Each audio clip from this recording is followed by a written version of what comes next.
It's 10 o'clock and I'm calling to order the Coupeville meeting for February 12th, 2025.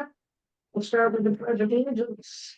President to the flag of the United States of America and to the republic for which it stands, one nation under God, indivisible, with liberty and justice for all. And we vote petitioner for District 1.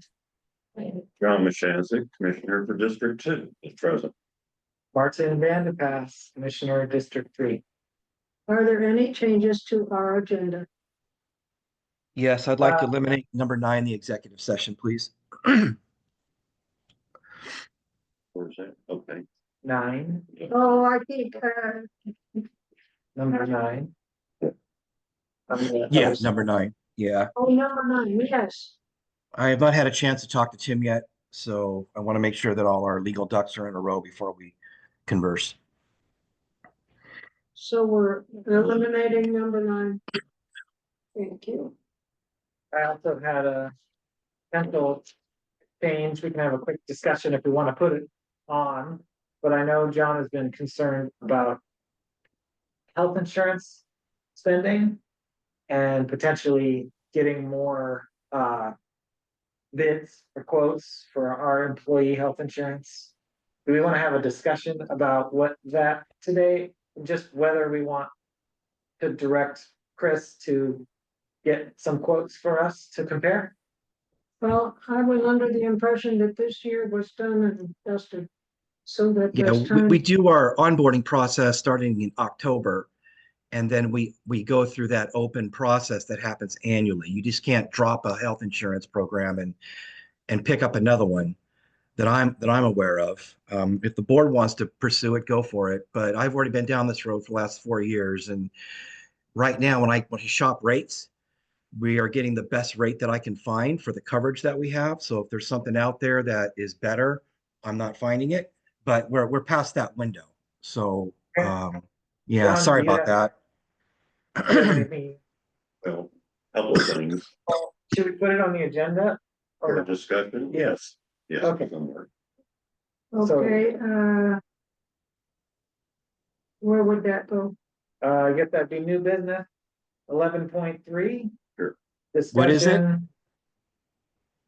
11.3.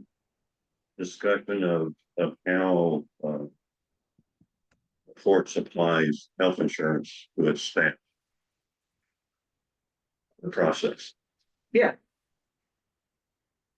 So we have a better understanding. sure. And we're voting on it. Fine, that's something we'll do it there. This is the time for the public to address the commissioners on our agenda items or other concerns. The board will consider all comments, but typically will not take immediate action. Please state your name, the city of residence, and limit your comments to 5 minutes. Do we have any? There's no member of the public present here or online. All right, we will move on to commissioner action approval of the minutes. I have the documents here for January 8th and January 22nd that we've had presented to us online for review. Do you want to make the motion or? We'll go ahead. Make a motion that we approve the Coupeville minutes.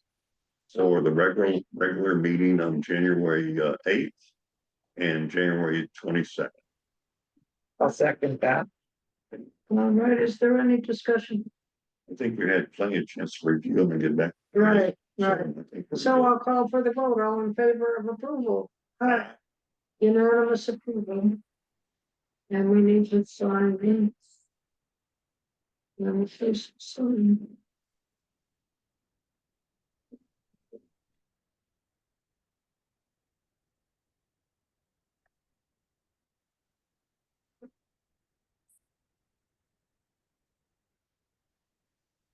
Oh,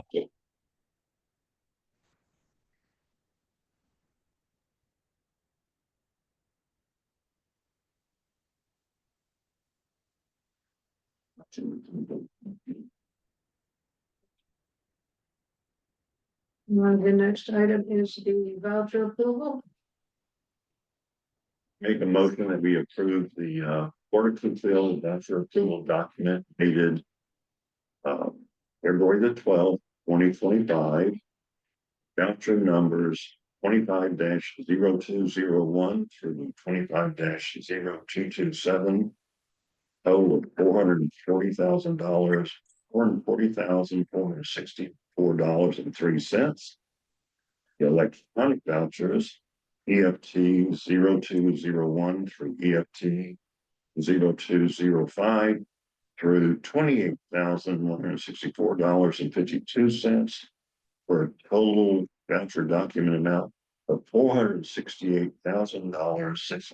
$468,628.55. So, I second that motion. okay. Are there any really large items in there you want to call out what they're from? The Woodridge construction was $305,000. That's for the wharf, envelope repairs, and that's being paid with IDD funds. Correct. Yeah, I do have a comment.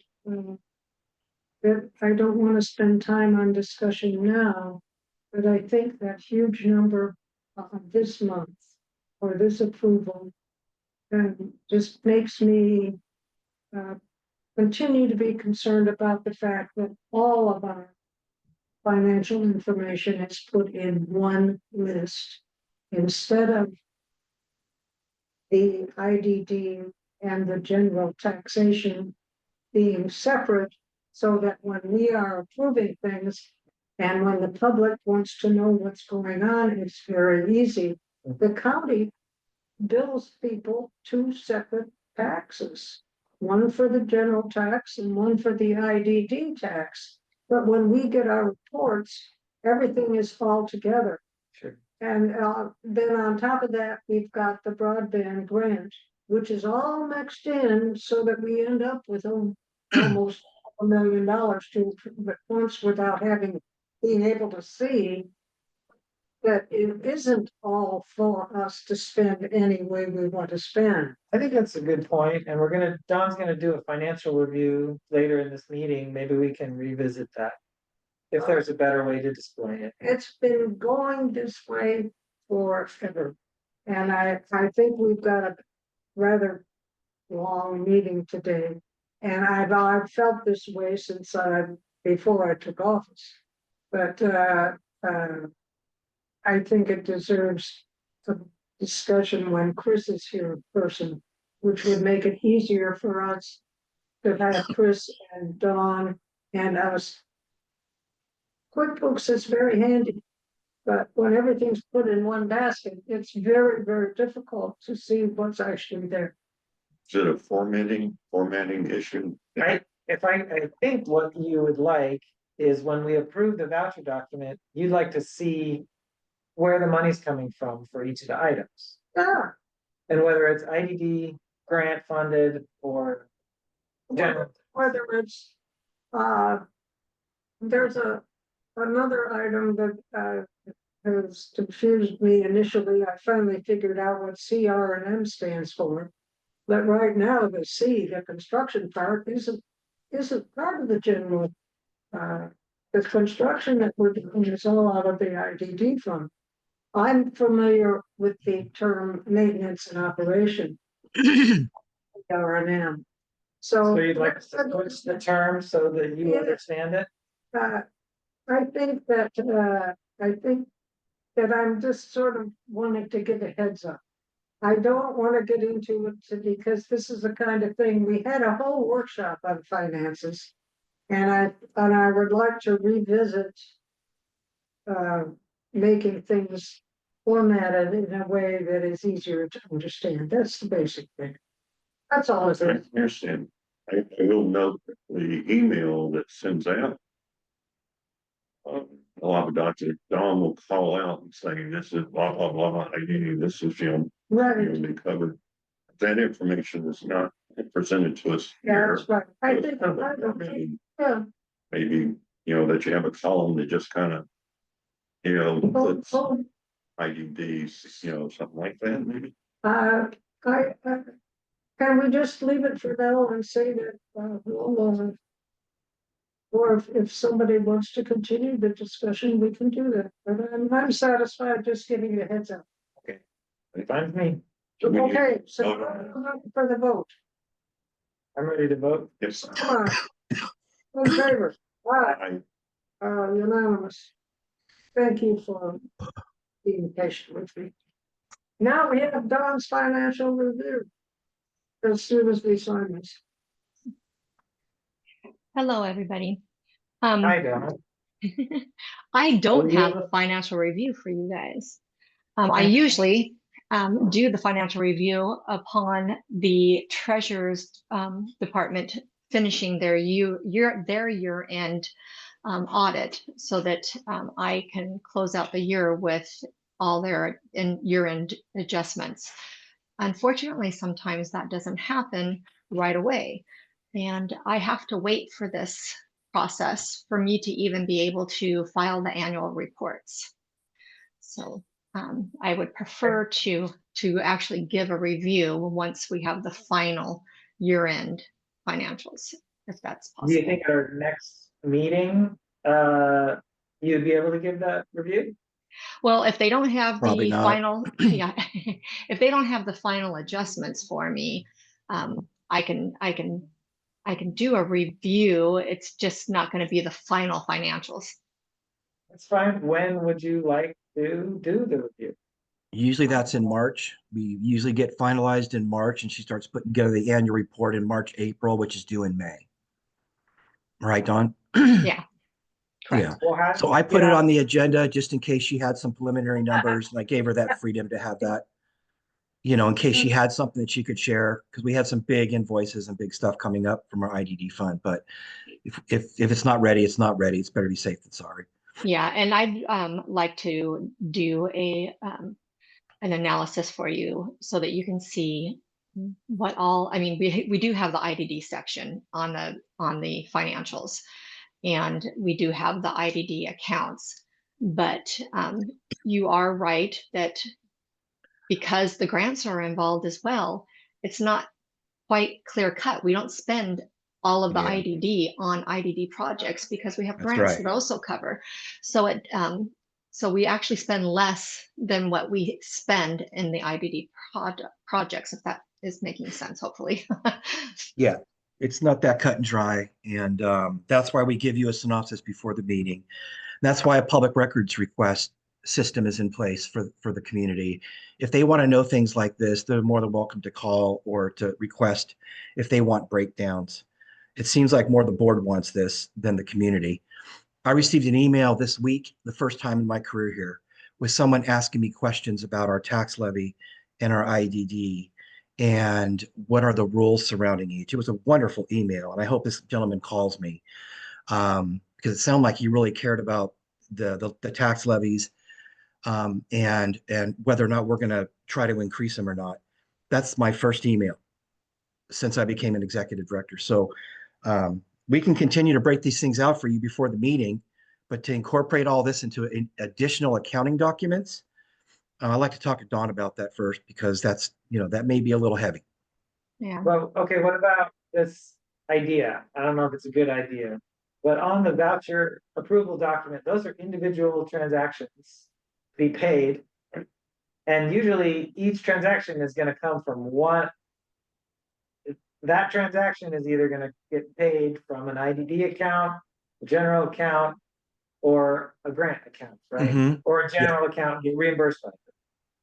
Would it be possible to have a column on there that, or is that easy, or would that help you, Marianne, That's understand what I'm after. quickly from the voucher list, like, okay, these are general taxes, these are from the IDD, and this is grant? My concern is that when it's not separate, it's possible to think we have all this money to spend on anything we want. And we're not always going to be the commissioners.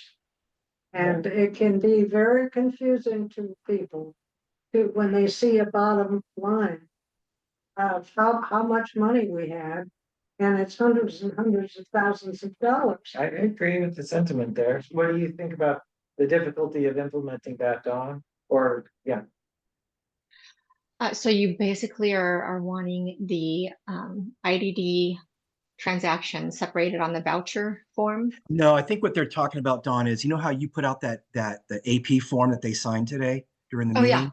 We Yeah. just add a column that would either say G for general fund, IDD for IDD fund, G for grant fund. And we would literally label each of those individual transactions or vouchers or invoices. Mhm. So they know which one comes from the general fund, which one comes from the IDD fund, and which one comes from a grant. I'm Oh. still, I mean, if I have to runs- do it, I'll print it out every month and I'll handwrite it in. Yeah, I'm not Because- sure I'm not sure if I can add a column. I know that I can Because do the county's form, right? because we already have, yeah, and we already have the classifications for the different areas like the wharf and the port and the farm. So I'm not sure if it will allow me to add, if I do a different classification, it's going to take away. Oh, I see what you mean. So if there's a wharf project that's an IDD project, it will take it away from that P&L and put it towards IDD. Yeah, I get it. I understand. Yeah. There's a gap between the port's board and the understanding of accounting principles and the forms that we use, right? And we're trying to bridge that gap to make it more understandable in a Yeah. positive way. So I'm just trying to think how I could easily. Tom's got an Yeah, idea there here. there are some entities that when they have, let's just say a USDA loan for a water project, they have a construction account or a USDA fund, and it's a checking account, and all the money that is for that project, that USDA loan, is processed through that checking account. We could not do that. And the reason why is because our funds are integrated with and covered by grants. So we couldn't open a checking account and have all that confusion between grants covering it and IDD covering it. So it wouldn't work because then the checking account would be muddled. New accounts, Don. We're just talking about labeling the voucher list so that it's Yeah. clear. So how about if you guys every month when you get this from John's Dawn? got, Well, John's got that's something he'd like to say, please. Okay, I was So- offering a solution, but all right. So I'm wondering if it's the wrong form we're trying to modify. It should be the AP form. And those designations, because I think your original concern was, you know, keeping the handle on having IDD funds, Mhm. but burning through it, which is a concern of mine. Yeah, How to track on it, maybe the APP form, you know, where that money is coming from. Would that help you feel more at ease about saying like this $430,000 that we just approved? well, I remember when, before we had an IDD, before we had any kind of grants except from the county .09, the issue was always paying and waiting for payment.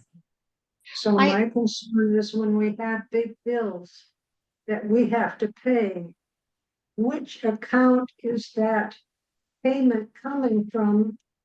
Is it the IDD fund that provides its own prepayment, or is the money coming from somewhere else? Or is it the general fund? It seems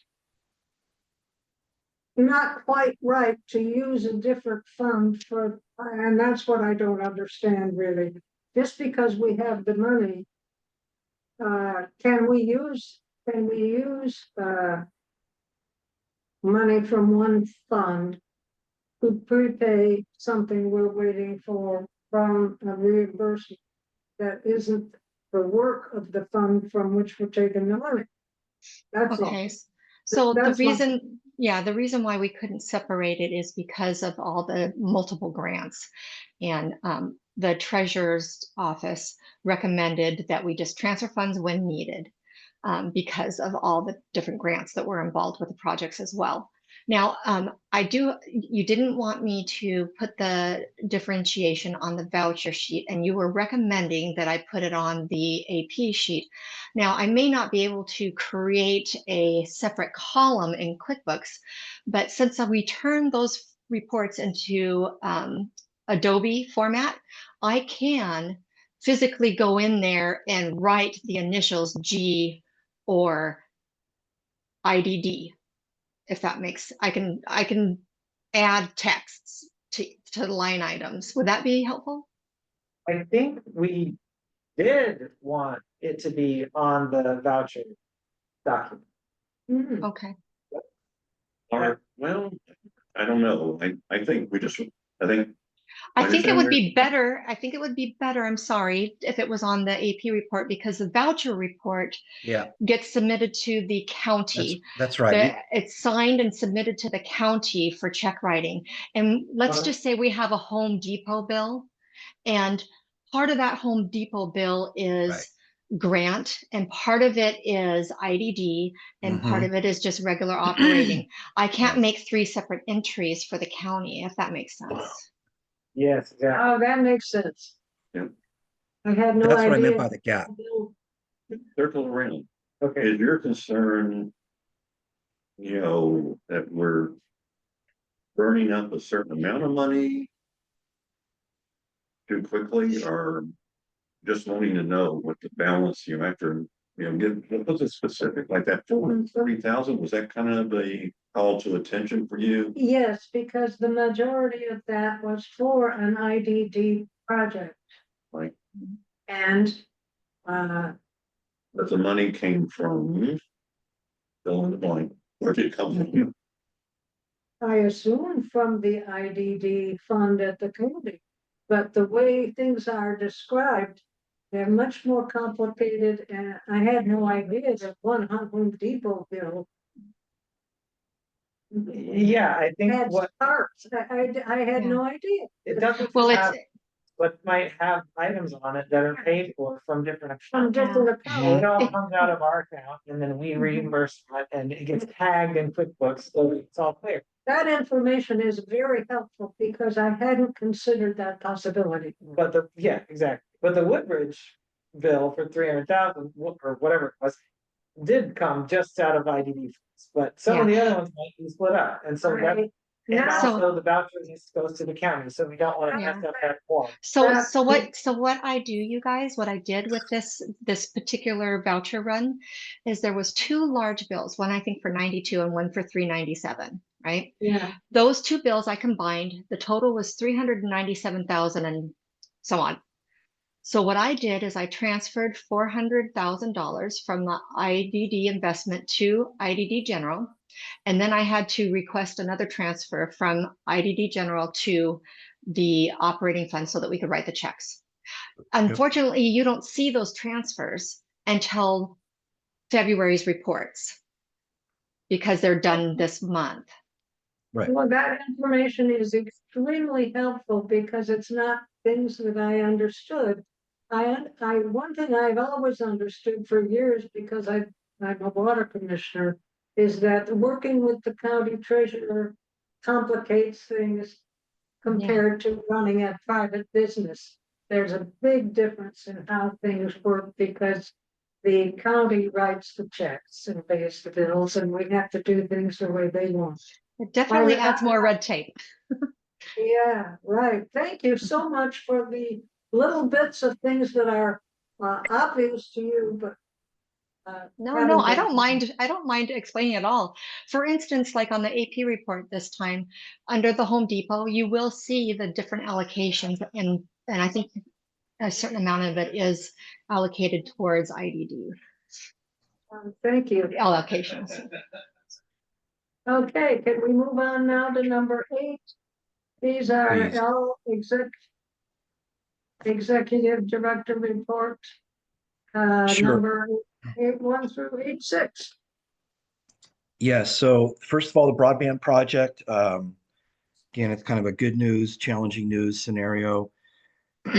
As of last night, we were putting the final touches on the IRU with Ziply, and we've satisfied all our word requirements, and now we're just coming up with the final draft to sign.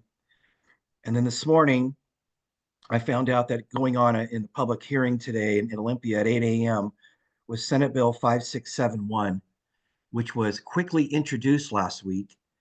And in a nutshell, what it said was it had listed all of the entities that can apply for this federal broadband money, such as municipalities and cooperatives and Native American tribes and so forth. It also had listed the private sector, such as your Ziplys, your would-be telecoms. This new bill, Senate Bill 5671, is, see if I can share my screen, I'll show it to you. Let me find it.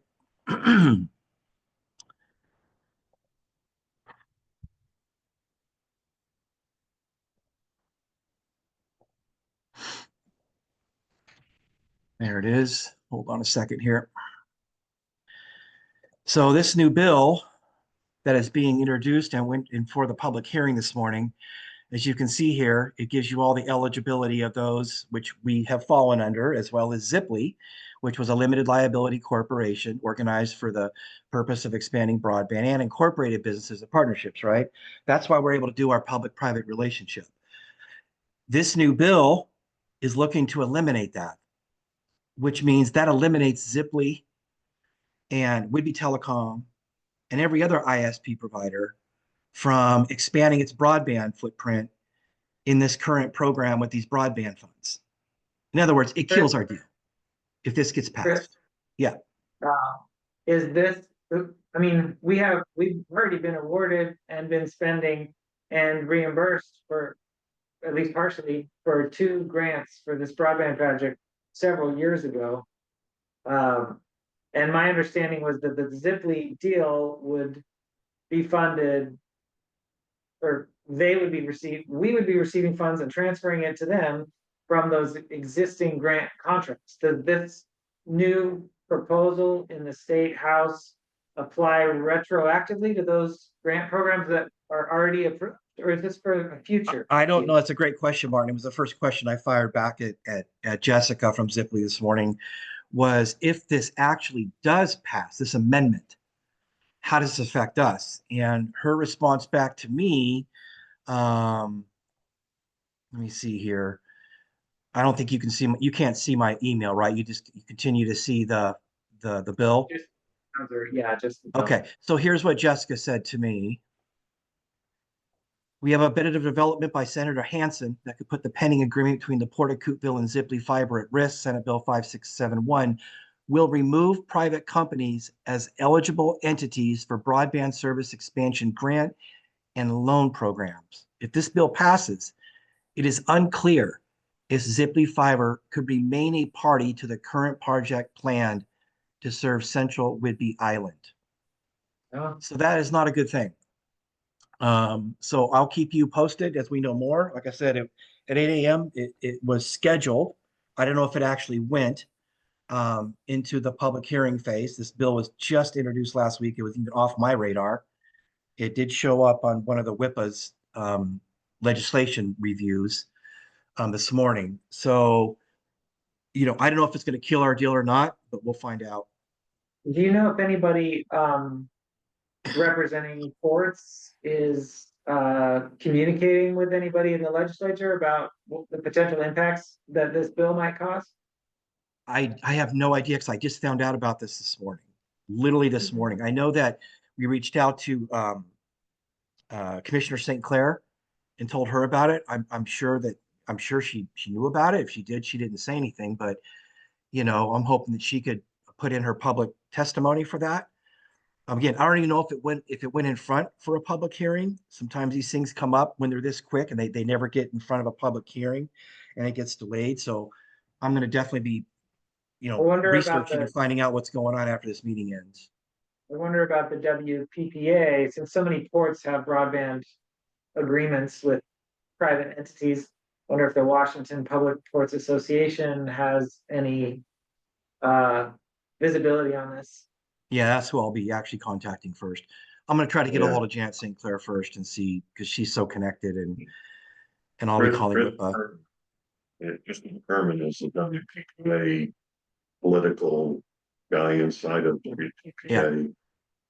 So he and Ed Fish, whatever you pronounce his name. Chris Herman? Yeah. Yeah, Chris is a good Yeah. guy. I know Chris well. So I have people And on Ed. the call. It's just a matter of, this really shocked me this morning, and it just, man, you finally get up and start walking forward and someone just kicks you in the groin. That's the way it goes. I mean, something that's, I'm sure WPPA is on top of this. Yeah. And also, depends on how the law is written, it may only apply to contracts signed In the future. after it goes into effect. So that Yeah. we're operating under current laws. This is the proposal for a future law. We should act, well, I think we should act quickly to approve the agreement under the current And framework of laws that we operate under. And if they Yeah. choose that may prove to be a timely decision rather than And- postponing this until this law might be in effect. Point out, I wouldn't waste time with Janet St. Clair. This is not a county issue. This is a state issue. It's a WPPA issue. Janet's opinion isn't going to be the deciding factor. We need to be talking to WPPA. How close are we to signing with Ziply? I'm hoping that they will sign. I'm waiting, I know that they're probably trying to interpret this whole thing as well. I'm waiting to get the final draft of the IRU back from Seth, and then I'm hoping we could sign it. So believe me, it's jumped up to the top of my priority list. Yeah. I need to sit down and read through this entire bill and find out if it is retroactive or not. And the And commission would need to sign it, right? During an open public meeting? Or is that something you can sign on your own? I've been signing them all along, I mean, John, just because Wow. he was a part of it from the very beginning, signed that they had him on file as the scope of work. But either way, as soon as we get the signature from the signed IRU from Ziply, I will jump in my truck, and if John has to sign it, I will drive to John's house and I'll track him down and have him sign it like we used to do in the old days. So I'm not concerned about that. I'm concerned about the legalese and how to interpret it and what this bill means if it actually goes forward, and how we're going to play it. We're not going to sit back and wait. We don't want to Yeah, kill this deal. that's So right. I guess the other thought I was just having is Ziply's perspective, they might be more concerned about their future deals and plans that this potential bill might affect. So Yep. it may not, they might kind of want us to get a little upset on their behalf to lobby our congresspeople and WPPA as well. Even if Absolutely. this specific law might not affect our specific deal. But if it affects their entire strategy of rolling out broadband, then they might decide they don't want to do deals for sports anymore if they're going to be, it could be complicated for them, I'm sure. Yeah. Agreed. I had one question, just a review question. Isn't it true that the state is using a federal grant to administer it? Isn't all the money for broadband initially come from the federal government? WSBO. Yeah. So it's federal monies that's dispersed to the states, and then the states go ahead. Administered by Washington State. Is that correct? Yes. Yes. Chris, can you? Yeah. So it's all federal money, and then it goes out Okay, and well, it's dispersed into the state, and then the state disperses it through CURB and the Public Works Board and the Washington State Broadband Office. Thank you. And that's why we have federal audits. That's why we'll have our single audit once we start construction and hit that $500,000 mark. So, and that's why we have to follow the federal procurement guidelines as well as the state guidelines. I So, understand that. I just wanted to review that fact. And Chris, my comment about, Janet's not the key contact person for this. You understand where I'm coming from. It's like, WPPA has staff camped out in Olympia during this whole, when they were in session. Because it's such a big deal for WPPA and infrastructure dollars and whatnot. You know, this is not a county deal. This is a WPPA state situation that we should be posing up to them to get our ear to the ground of what's happening. Yeah, agreed. I mean, also call Janet, you know, that's just 2 calls. It's not that. Can't hurt. Okay, can we move on to the next 8.2, more envelope? Project. So we have our final punch list walkthrough on Friday. So the project will start its notice of completion process on after Friday. I doubt there'll be any more punch list items that are going to come up. Now we still have more work to do. We're going to repaint the building in April. We're going to wait for the weather to warm up a little bit and have better conditions. We're waiting for some few minor things, but the building is essentially pretty much 98, 99% done. We'll have our final architectural engineer walkthrough on Friday as well, where they go up in the soffits and where we did a lot of repair work up on the top of the walls where it meets the ceiling joists, rafters. So in a sense, the envelope repair is coming to a close, which is fantastic. I mean, we're right on track to close that out. What started this week, which we're also excited about, that we haven't talked a lot about, is we have 2 causeway boxes. One at the entryway, they're both on the starboard side, the right side of the causeway as you walk down, and one at the end, and they're probably 30 years old, 40 years old, who knows. We went and removed piping and conduits that were no longer being used, clean those 2 areas up.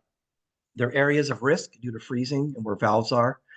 And those boxes have been completely removed and they're being completely rebuilt by the same company who did our envelope repair. They're going to be sided with the same siding that the wharf has, and they're going to be covered in the same roofing material as the current roof. So they're going to be beautiful. They're going to match, and they're going to be more functional. They're going to be more weatherproof, and they'll be electrified. So we'll be able to put in heat tape and keep those valves and vital plumbing fixtures protected. So that has started, and so I'm happy about that.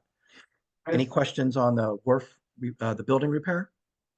Yeah, I had 2 comments. The new work you're talking about with the boxes, is that considered like a separate project from the envelope repair that we've already approved the amounts for?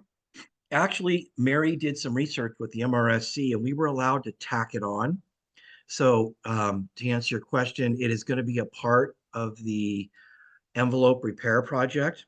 It is supported by the IDD fund, therefore, but it's considered a change order, Martin, which came within my level of approval.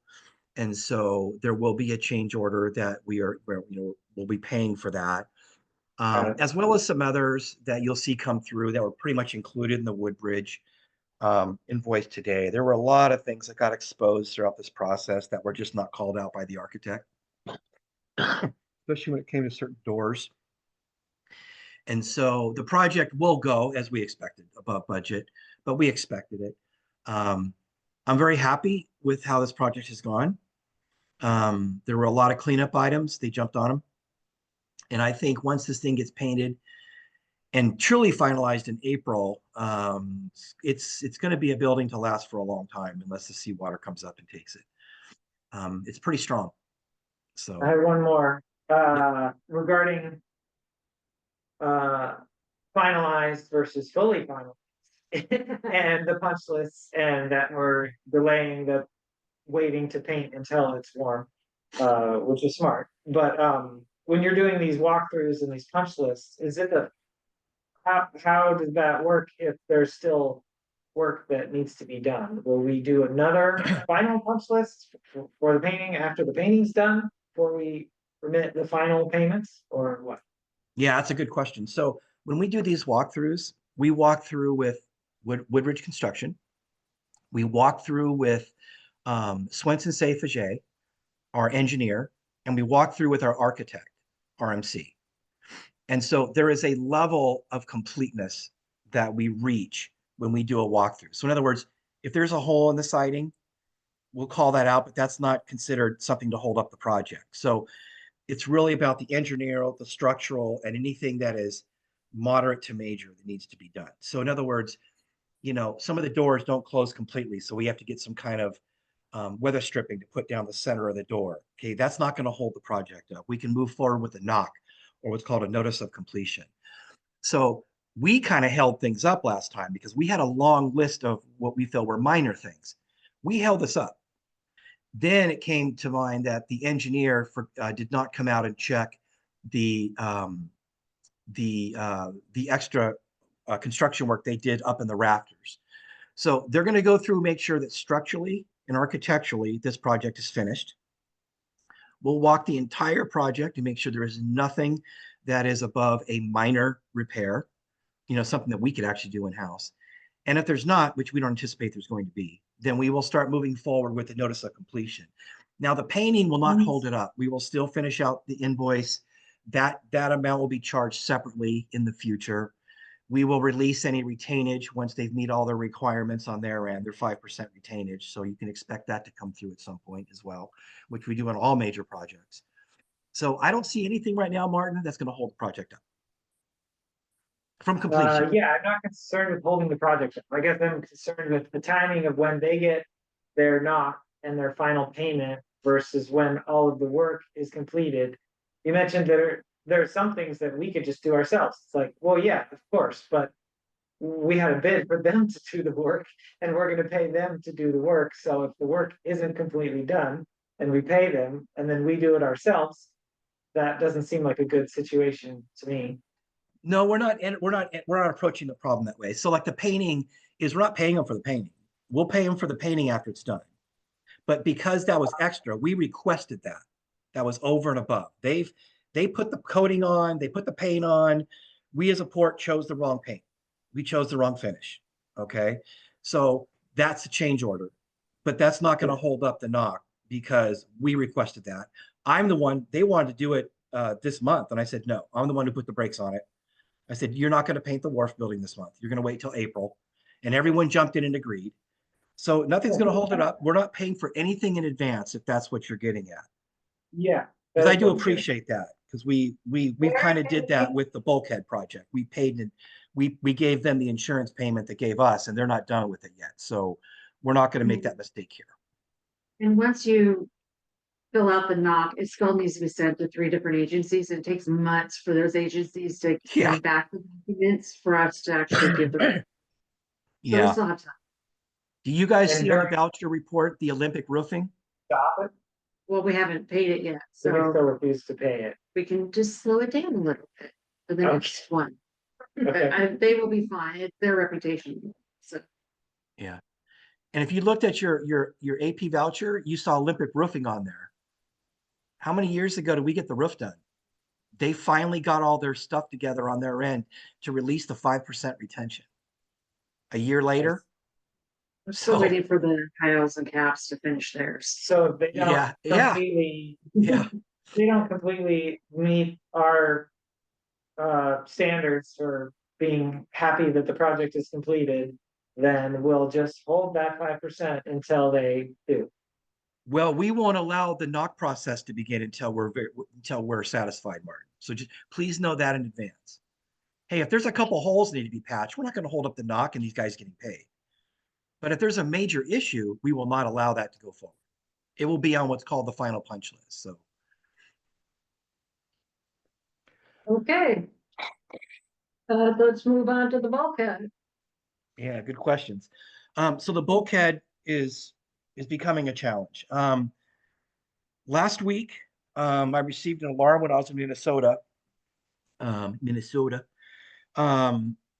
that we had a low pressure and our compressor was running. It turns out that the fire suppression pipe that comes out of that bulkhead, that is supported by that bulkhead, at some point, I need to choose my words carefully, at some point has shifted and moved and created a leak. Commercial fire was called. They came out. They've located the leak. They've put a scope of work together to disassemble the pipe until the bulkhead is completed and then reassemble the pipe. I've alerted the Endurus Insurance Company, and tomorrow at 1:15, they're sending a representative out who was the guy that came out when this whole thing first started to validate the repair. And he's going to take a look at the pipe, and he's going to see that the pipe has shifted, the pipe has moved, and then have that added to the insurance claim. So right now there are two things that we're challenged with. One, and primarily the first one, is permitting. Duh. It's always a problem. We're now out of the fish window. So, come February 15th, no work is allowed in the water until July 15th. So we are waiting for feedback from the tribes, which we need to hear back from them within the next 2 weeks. They had 30 days. And we're waiting for the final permitting to start the stairs. So the bulkhead itself can be worked on, but they're not going to come out and work on the bulkhead and finish it until they can also come out and start the stair work, because they need to bring out equipment for the stairs as well. So we're just waiting for permitting. It's also going to include a fish forage survey, which we're dealing with. And so that's kind of where that's at. So this has now been a year. This happened last February when this happened. And we're still dealing with permitting issues that we always do. But it's going to get done. Endurus has been great to work with. They've been very supportive. They've been on it. And so is Mary. So we'll get it going forward. That's where we are with the bulkhead right now. Tomorrow, we'll meet with this guy. Eric will be there from Commercial Fire to let him know what's going on, what needs to happen with that fire suppression pipe. Yeah. So what is the state of fire suppression at the wharf at this time? Is it functional? It's functional. Danielle and I get called at 4 o'clock in the morning, 6 o'clock in the morning, that we have a low pressure alarm. So we run out and, we check the compressor is running. So right now we have fire suppression, but when and if they have to come out and remove that pipe until the bulkhead is replaced, then we will be without fire suppression. At that point, we alert the fire department and let them know of the situation and so forth. So we're on it. We've been down this road before. Is this a water pipe that goes through the overhead sprinklers throughout the building? There's actually, Danielle, you could probably speak this a little better than I can, because it's a nitrogen filled, I believe it's a nitrogen filled system that stays charged, right? And then if there's a fire, Martin, then that system goes off and it just blasts water through the system and puts out the fire. And so what we see is when they came out, they did bubble tests at joints in the main pipe, and there were bubbles coming out of it, right? That is a nitrogen. That's what's leaking is nitrogen. You don't see water leaking. So that's how the system operates. And so when there's a leak, that pressure goes down, the compressor kicks on. Pressure goes down, pressure kicks on. If the compressor kicks on and stays on for a period of time, it triggers alarm that wakes Danielle and I up. So that's how the system works. So if it's a super slow leak, then we're okay. But if that compressor is constantly running like it did this morning, then we got more of a bigger problem.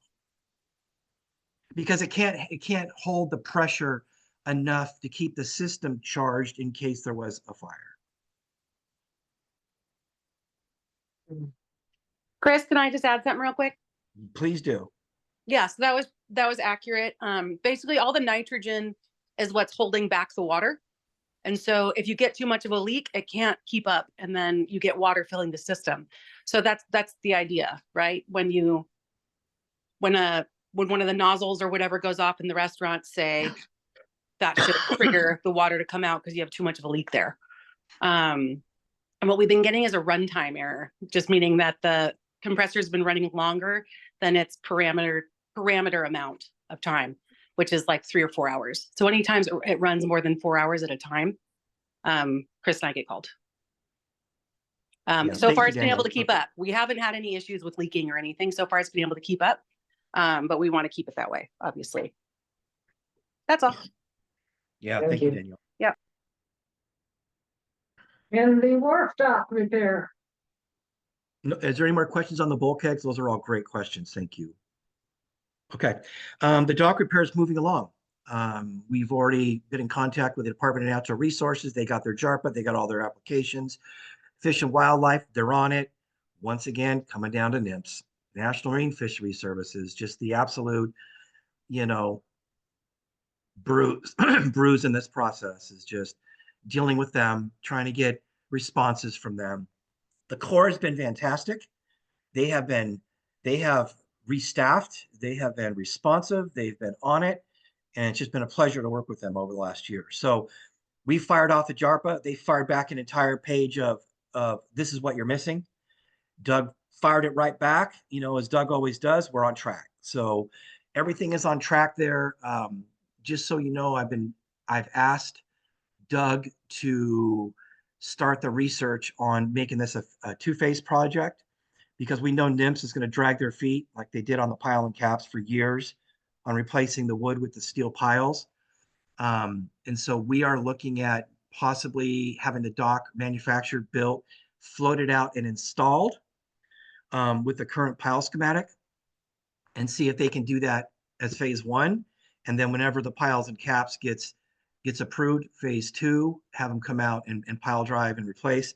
One of the challenges we face with that is that once you get a permit in action, you have 6 months to complete it. So I'm not sure my request is going to be accepted because it was permitted, applied for, and engineered to be a pile and cap and a dock replacement project. So we'll see. But right now, we're doing our part on our end with all the permitting. And the mitigation points was another sticky point. We had a credit for all the mitigation points. We took out more wood than we anticipated in the pile cap project. We were told we could bank those points, use them for future projects. Now we're getting a lot of hemming and hawing from the National Marine Fishery Services, of course. So, you know, we'll see how this goes, but that's where we're at. We're doing everything on our end, right to the book. So our projected installation is September of this year, if we get the permits. Okay. How about the Green Bank Farm Pond project? So the farm project, the pond project is once again held up by permitting. Somewhere, somehow, somebody decided that because they saw a blue heron next to the pond, that is considered a blue heron nesting ground. There are no nests that we know of there. This project doesn't include anything around the pond except for the trench being dug.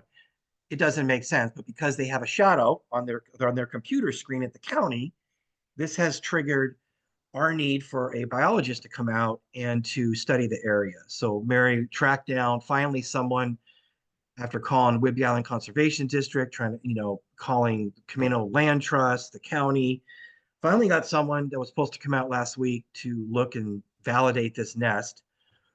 And then because of the weather, they've postponed until next week. So this is kind of the last piece that we're kind of waiting for before we can start moving this permit forward. So once we get that information and get that inputted, then we'll know more about the pond project. But again, that's what's holding it up. That's the first I ever heard that we were in a blue heron nesting reserve. You know, so, and we asked, I said, well, when was the last time this data was checked? I mean, where did this come from? No answers. You know what? I pull up my computer screen. I have a shadow over your property. Therefore it is. Just no confirmation, no data, nothing. So. No herons nest in trees. Right. And we have nothing to do with trees. Right. And I see blue herons around our property all the time. They're beautiful birds. I've never seen one in our pond and I've never seen one near our pond, but nevertheless, they have this shadow on their screen that says we do. So we're hopefully getting this person out here next week to solve that for us. I want to piggyback on the Green Bank Farm and just let Martin know, and you guys know that next week, I believe, or maybe the week after, is that the first road is going to be done from one road, which cuts across that really ruddy over to the solar panels. And that road's going to be done here in the next 2 weeks. So we're very excited about that. I'm sure Mark's excited about that too. Okay, anything else on that, or can we go to the EV charging project? Okay, so 8.6, the EV charging project. So we have met with Vika, the electrical engineers that are going to be doing this project. I showed you guys some graphs, showed you guys some schematics from the last meeting. We think we have a pretty good plan. Right now, they're in the process of just drawing those plans up. So we're waiting for those. I was hoping I would have those by now, but they did say it would take about a month or two. So I got to give them their time. But they have been on it. They have been, their follow-up has been excellent. They got these electrical engineers have a pretty good team. I think what's going to hold this project up is going to be PSC. I think going through their permitting is what's going to hold us up. Trying to get that phase 3 power off of Juan Road Triangle and bring it underground into the grass area. I think that permit's going to take the time, but that's out of our hands, right? So that's actually, I guess it's on track. I like the plan, and I'm just waiting for the engineering plans to come out. On a side note, there's some additional good news that came out of that. As you know, I've been for almost 8 years now trying to solve this electrical issue in Barnet, where we have one meter and everyone shares it, and we're projecting electrical costs on a fixed basis, which drives me nuts. We have been working with the same company, and they have come out and they're working on a proposal for us to install meters, 4 separate meters that can completely meter out the cafe, the wine shop, Port of Coupeville utilities, and a 4th is to meter the 3 outside refrigeration frozen containers that are being owned, that is owned by Joe from Woodby Pies, and he's leasing the space and then being charged a flat amount for electricity. And the reason I want those metered separately, number one, obvious, they need to be charged appropriately for their usage. But more importantly is at some point, I don't see Woodby Pies in that commercial kitchen. And therefore, I don't see those 3 containers sitting there. There is a huge indifference between supply and demand of cold and frozen refrigeration. I'm in talks with Goosefoot right now because they're trying to solve that problem for farming. Martin knows this problem well. We talk about it ourselves. And I would like to take that space back and have our own refrigeration and freezer space to be able to lease out to farming and to food institutions and so forth. So, but the bottom line is this, that we're going to get this system cleaned up. It's not going to involve rewiring the entire system and installing 4 separate PSE meters. It's all those circuits are going to be kind of combined, and they're going to be measured by 4 separate meters that we would read. And it can be done online. It's going to be connected to our fiber optic network. So we can just go on to our account and say, okay, give me February 1 to February 28. How many kilowatts are used? We send that to Dawn. Dawn does what she does, like we do with the Wazoo Master Gardeners, as well as what she does with the Wharf. And we will charge them for their actual usage. So Wonderful. that project is underway, and you'll be hearing more about it once we get the first plan. You said it was the same company that you're getting the bid from? Did you mean the same company that's doing the EV project, or? The EV project is actually done by a company that is subcontracting this electrical company. Right, When they right. came out, I said, hey, can you separately bid on this project? And I took him through and walked him through it. He's like, wow, this is a mess. I said, yep. He went back and thought about it. We set up a meeting with Levitron, which is a major electronic, you're probably familiar with them. We came up with a solution. He then came back out and spent an entire day out here putting a plan together on how we could meter each individual tenant's usage and stop this insanity. And I think there are going to be some possibly happy, but mainly upset tenants when they find out, they're being charged $75 a month for water, sewer, and electricity. I think they're going to be pretty surprised when they realize they're using hundreds of dollars of electricity. But that's just the way it goes. So that's kind of where we're at. And I'm very excited about this project, almost more than the others. For the EV chargers, location of the new projects, I know the commissioners were interested in the, the layout of where the parking is and where the, boxes are gonna be and everything, and yeah, I was concerned that the existing meters that are currently free to use and attract people to the Green Bank Farm because they can see them, tourists can see on their map that there's a free charger there, and so they'll maybe go there just to charge and then shop at the wine shop or something. I'm concerned that those might be going away. And I wonder if the commission can have an opportunity to review these plans before you approve them. Oh, absolutely. Yeah, that's what I'm waiting for. I'm waiting for the plans, and I'm letting you know I've already directed them to remove those. Because if they don't, now I'm taking up 14 spots. That entire row is taken up now. Because I got to keep Well, the could 2 you spots just- that are there for them now. And so if we have a pay to play, Could we just which the remove 2 of their slow chargers and keep our 2 no, free slow chargers? remove the Change the- charger that is there now that's free, which can do 2 cars at once, which the Right. port is paying for that electricity and not receiving a I penny. understand. So Understood. yeah. So it's a tough call because I've only had 2 conversations, let's face it, with community members. One is like, remove them, you know. The other one's like, oh, try to keep those if you can, and one of those is a tenant who uses it to charge their car while they're working all day for free, well, Yeah. actually, on the port's dime. So I'm letting you know that I did direct the engineer to remove those. And of course, they want them removed because they're going to try to recover their profits. The port is going to be paid for the use of that land as a lease payment based on the amount of electricity being used. So from a port's perspective, never mind the gifting of public funds, paying for the electricity for others to have free service. We should be compensated for for that space that's being used, and that'll be through the sale of electricity. So that's it. But yes, you will have a chance to review those plans. Absolutely. Like I hear I hear that as someone with an electric car, when we travel, I'm just gonna give the other perspective. Sure. When we travel, for example, to Portland or something, and we have to drive a long ways, or we're on a little road trip, we're gonna go out to the peninsula, we're gonna go to Port Townsend and then come back. There's an app on your phone, we're gonna need to charge somewhere. And so Mhm. there's an app on your phone where you can see where the chargers are.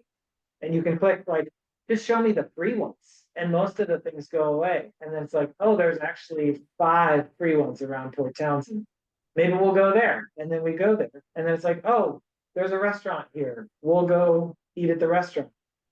So I think it's a draw of tourists to offer that free site. And I don't know how much it costs us, but I doubt it's more than $20 a month or something. So I would advocate that we keep the free ones there as a draw for tourists. And that it's not, I don't think it's gifting of public funds No. any more than all of the other services we provide to the public to try to encourage people to come to Green Bay Farm is a gifting of public It's funds. marketing, it's not. Yeah, it's marketing, in my opinion. Okay. But I Good feedback. understand those Thank you. costs, and I understand EDCF possibly prefers that we get rid of them, but I know that our contract with them, I asked you specifically and reviewed it myself, it doesn't say that we need to get rid of them. So No, it's it okay doesn't. with us keeping Yeah, if you're we correct. choose. We were given the option. And since we're Right. going to be, going through this, let's face it, it's an invasive project. It's going to change how the farm looks. And we can always remove them, all you have to do is remove them, there's no account with any, we don't. Well, but the like, whole we project would can- have to be designed around them to begin with, and then just to go to remove them afterwards doesn't seem efficient to me. So, Well, and it then you doesn't have need to, be you have to, designed around them. We can have our 2 existing, we can have all of their additional new ones adjacent. Sure, but hybrid. Yeah, we just keep what we have in place. We don't need to remove what we have in place. So 14 spaces out of 16 spaces there are now going to be taken up for EV charging only. 2 of them free. And the Free other ones, slow- all right, well, your well- feedback has been received.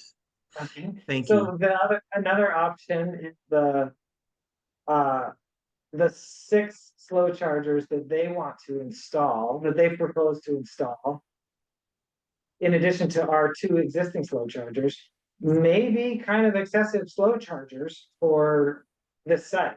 And maybe we can ask them, do you want to revisit?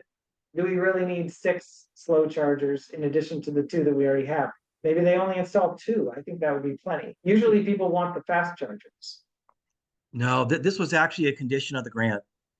Because I I see. actually So tried they- to lower it myself, Martin. When I really started hooking into this project and understanding the invasiveness of it, I was a little taken back. And then of course I was really taken back because oh, we need a 7-foot by 14-foot pad and we need bolsters. I'm like, whoa, lights, whoa, where was that in the grant? So it was pretty invasive to begin with. And I started that right off the beginning. That's a no deal. So the amount of chargers that grant was applied for was actually set, and I could not that makes negotiate sense. that.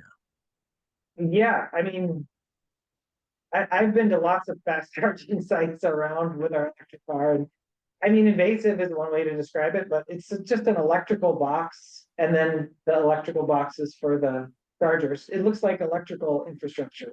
It doesn't bother me visually, but Yeah, the some 6 people, I'm chargers sure, don't are bother me bothered. either. It's a 7-foot by I- yeah, 14-foot it's pad that true. has giant transformers on it. That's Yeah. what I call invasive. I have a question about the parking spaces that are taken up by these chargers. Yeah. And what other use that area has besides charging cars when we have events. What is the issue? Is there an issue about removing parking area or usable area because it's now charging stations? Is that an issue? So usually, I'll address this first, and you can correct me if I'm wrong, Chris, but usually when I go to these sites, there's some sort of, there's a sign in front of the parking space that usually says EV only for charging. And then sometimes there's paint on the pavement that says the same.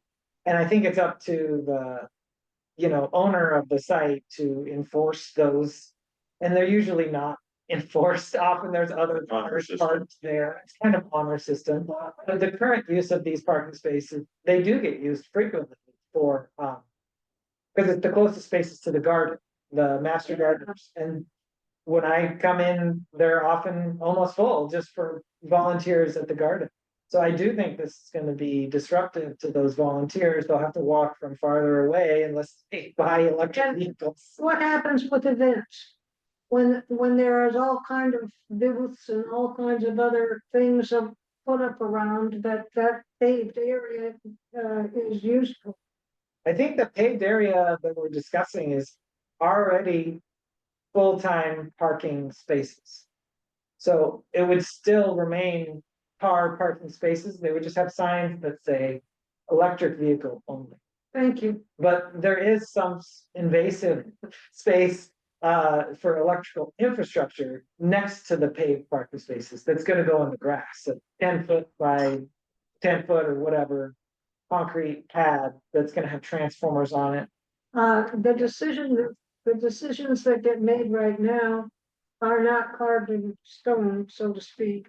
These charging, as time goes on and technology increases, these could always be removed totally or replaced by something else.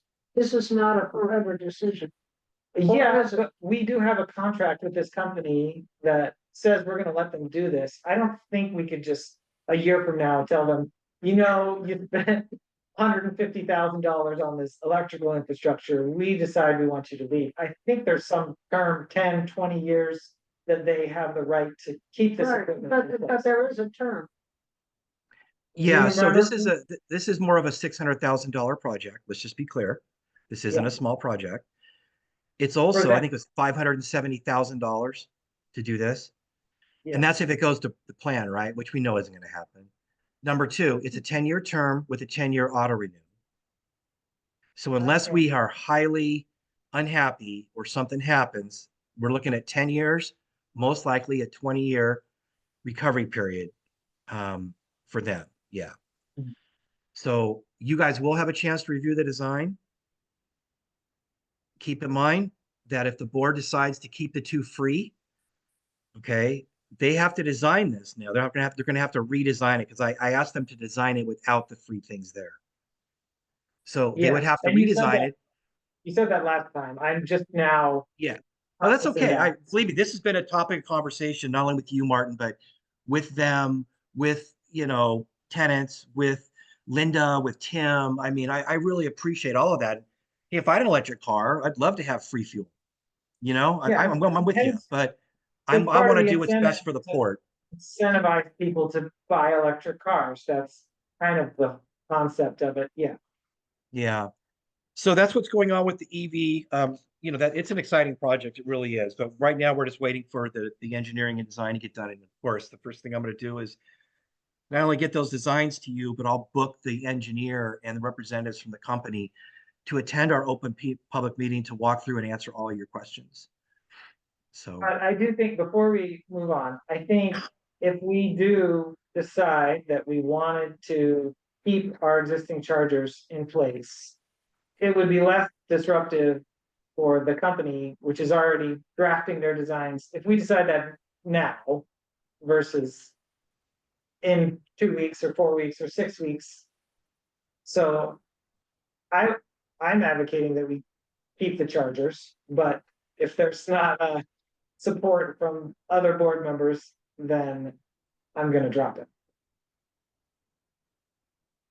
I appreciate what your concern Yeah. is, but I'm thinking about having an EV car in the future. Mhm. Um, but my understanding is, I guess, the fast charger versus slow charger versus free versus, you have to pay. I don't have any expertise, so I'm struggling.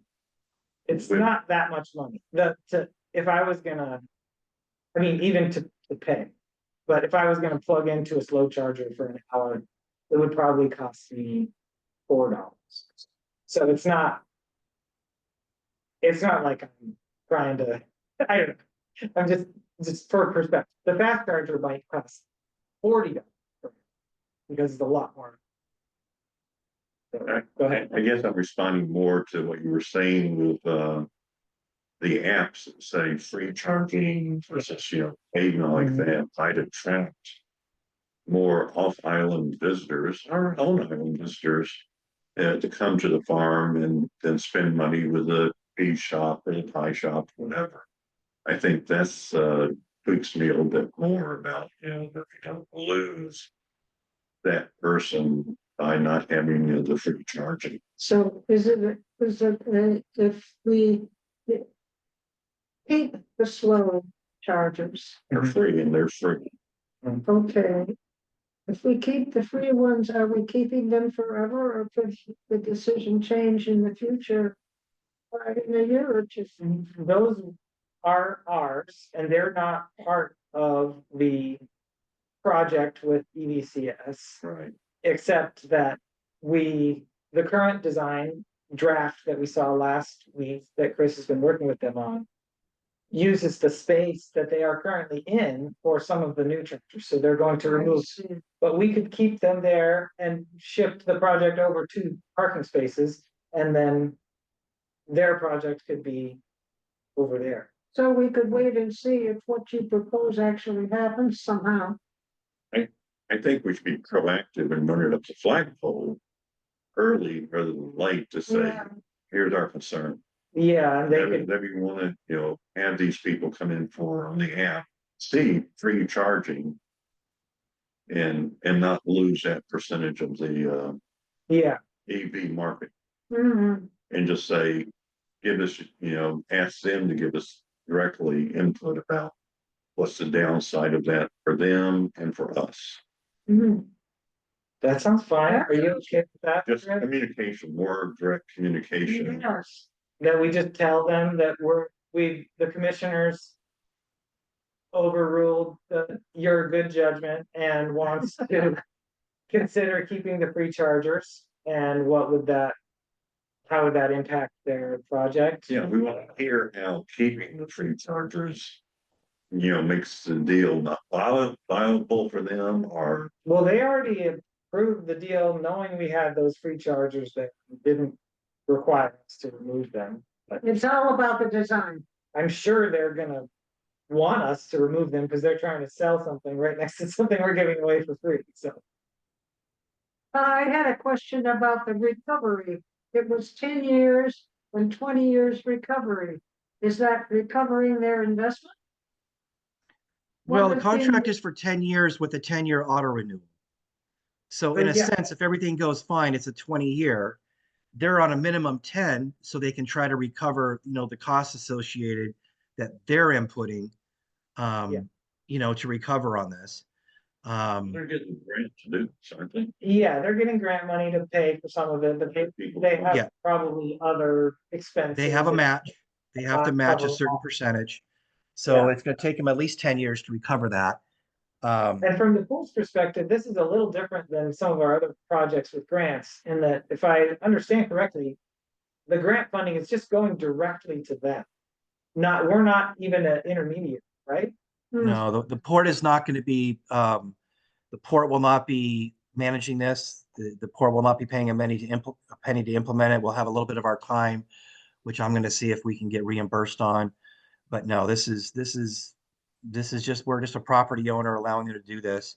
It's a very different process than some of our other grants.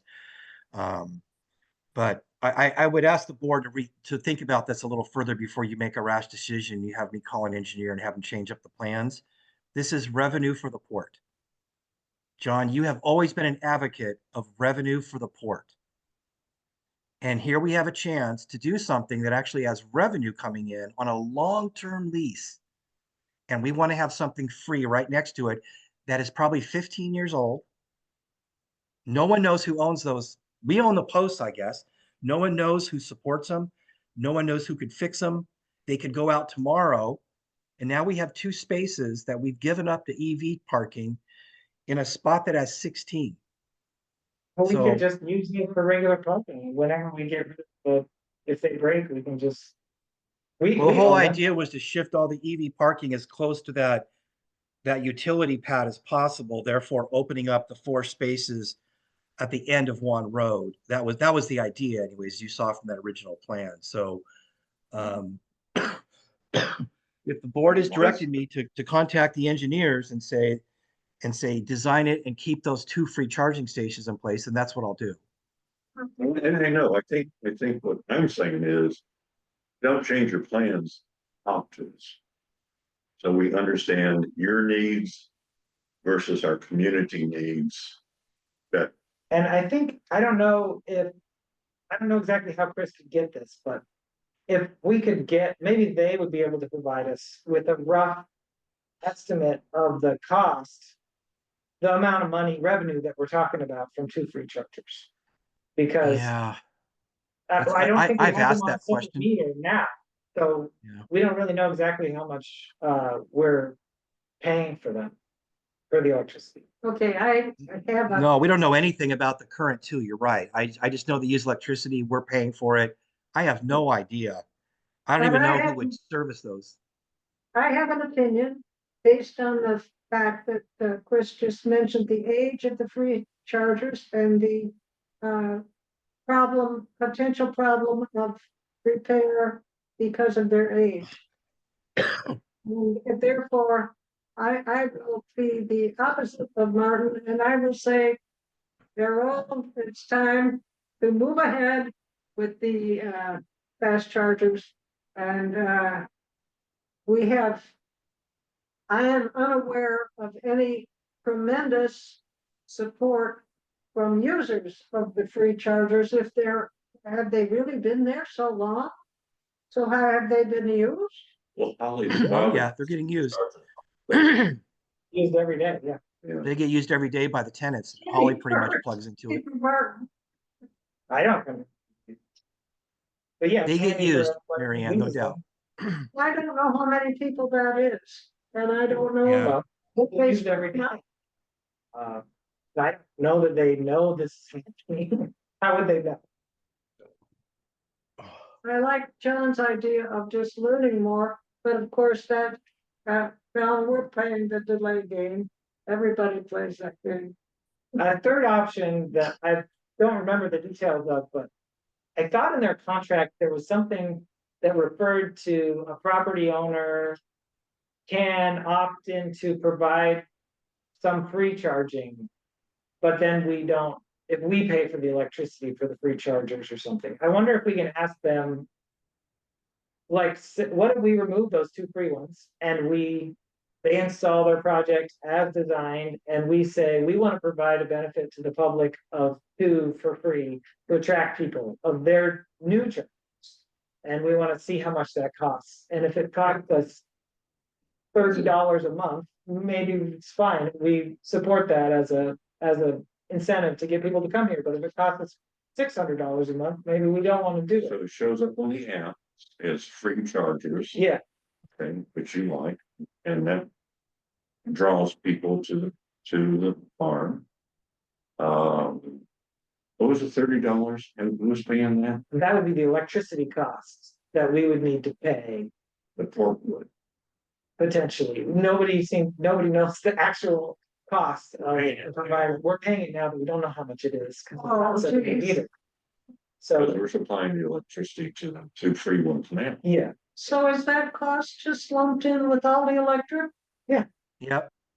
just like all our other costs. And Martin is correct. We have no data, zero. And We don't know how much it costs. We don't know how much it's used or how anything. can you decide if we don't even have? Well, that's what I'm saying. Yeah, If you could ask them Okay, if there's a way for them to provide free charging that we would fund. And then for a set one or two of the new ones, I think that would be a compromise that everybody, It's a nobody community- would feel It's a accepted. funds are for marketing. Right. Don't say we're giving things, we're paying for marketing to attract. Attract visitors, yeah, that's why everybody offers free charging. They don't want to just pay other people's bills, they want Put people it to next, come. they put it next to their. everybody stuff. offers free charging? Did I hear that correctly? No, I did say everybody, but that's how everybody who offers free charging, that's why they do it, Yeah, to bring people to the area. yeah.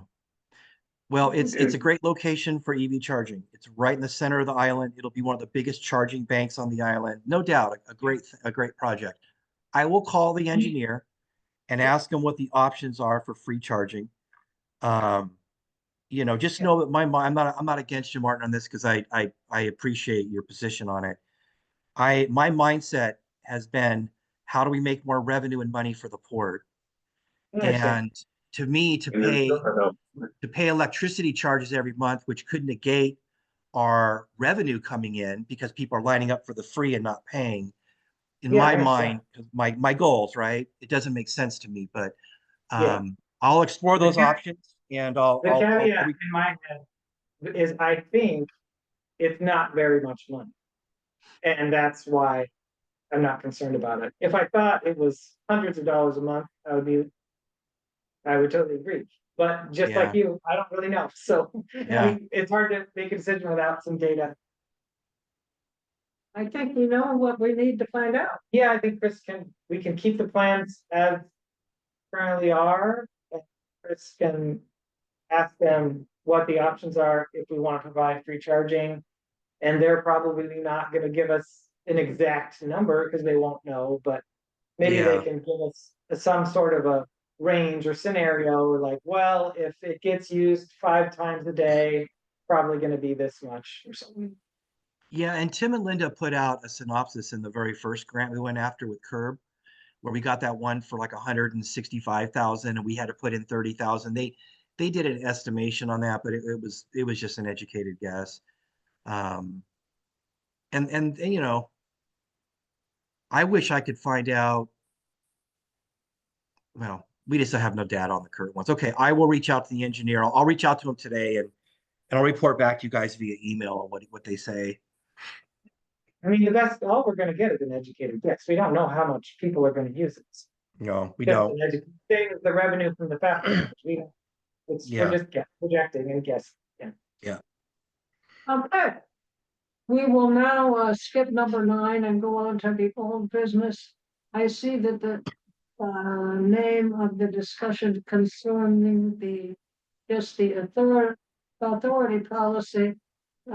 I sent you the new commissioners an email last week, I believe, with my concerns and my self-admitted limitations after spending hours with the examples that we were given.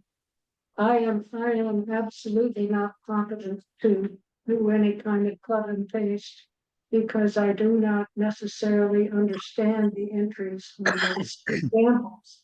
So my suggestion in the email was that we not have a workshop to create the lease and ED policy documents. But I forgot to include in that email that you two might have the experience and feel confident to do it. And if you two feel that a workshop is what's appropriate for you to deal with those examples and come up with policies for leasing and ED authority for our port without my participation, because I can't participate, I would be just in the way, because I do not understand what's in the examples. If you two want to do, I certainly support that.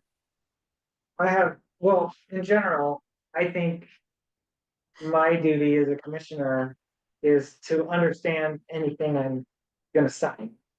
And if I don't understand it, then we need to. The port has resources like lawyers that can talk to me one-on-one or in a meeting to help me understand what it is. And I'm not gonna sign anything that I don't understand. So I think you need to. I mean, I guess two people. I need to shape up. No, I'm not saying that, but, and we can sign something with two commissioners can sign it, you cannot sign it, but I would advise you to not sign it. if you don't understand. That's exactly my point. I am not confident to create a legal document that would determine how the leases are handled and how our current and future EDs are described in the policy. My experience with district policies is with my water district. We've had a policy for years. It has many pages, was created by our engineer. Nobody expected the voted, elected commissioners, the criteria of which is being a registered voter of the right age. Well, I guess you'd be the right age to be a registered. Any registered voter might be elected to the position of commissioner. And here I am. Yeah. And here I am, and I am not ashamed to say that I can't do everything. I wasn't trying to say that I can't, but I don't think we're being asked to create these documents. In my mind, the purpose of that workshop was to help us understand what we might be signing before it's presented to us, to give us a chance to discuss it. We could have a lawyer present and we could just say, explain to us what this is, and we can ask all our questions. Well, when I came to the realization that all the time I was spending, I really did try more than once to, figure it out. And I talked to Chris about my difficulties, and he pointed out that he has written all the policies that we have so far. So of course I said, well, sounds like experience that could create something for the commissioners to review. And he is considering the possibility. And the reason I think he might be willing to consider it is because his job description, this is not a topic in his job description, and he could be compensated separately for the time he would spend to create the police policy. The fact that the port has been renting things since it started and never had a policy, it's a, well, we know her, she's nice, we'll let her rent it, kind of thing. What was that you said before, that we would pay Chris as a consultant to do this, or? No. I believe that is a definite possibility. That's puzzling. New to me. Let me weigh in a little. Sure. So I'm a strong believer of getting out of the silo. That's why I used to drive all the way over to the Port of Skagit. We're Uncompensated time, mileage, you name it. Sit in the room, listen to public comment, listen to how they make their decisions, listen to their chief financial officer and their CEO, PD. It's just part of me learning governance. When David Day first taught me and joined my hat in the ring to be a court commissioner, I was arrogant enough to think, well, this will be a no-brainer. I started, 15, 20 businesses over the years and had to manage these businesses. It's a financial deal gone bad, is what I'm hearing. I'll put this in the shape. Whew. That first year was just a real learning moment to the max. So I guess what I'm trying to say is, I think getting out of our silo and talking to others and learning from others that have already had to fight a battle across that bridge 17 times before, like a port commissioner at Port of Skagit, maybe down at Port of South Whitney. They've got their own little battles they fight. That's where you go to school.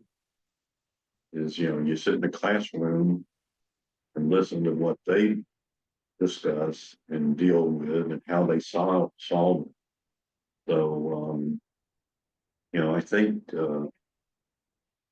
putting in that little bit of extra effort, and that's why I think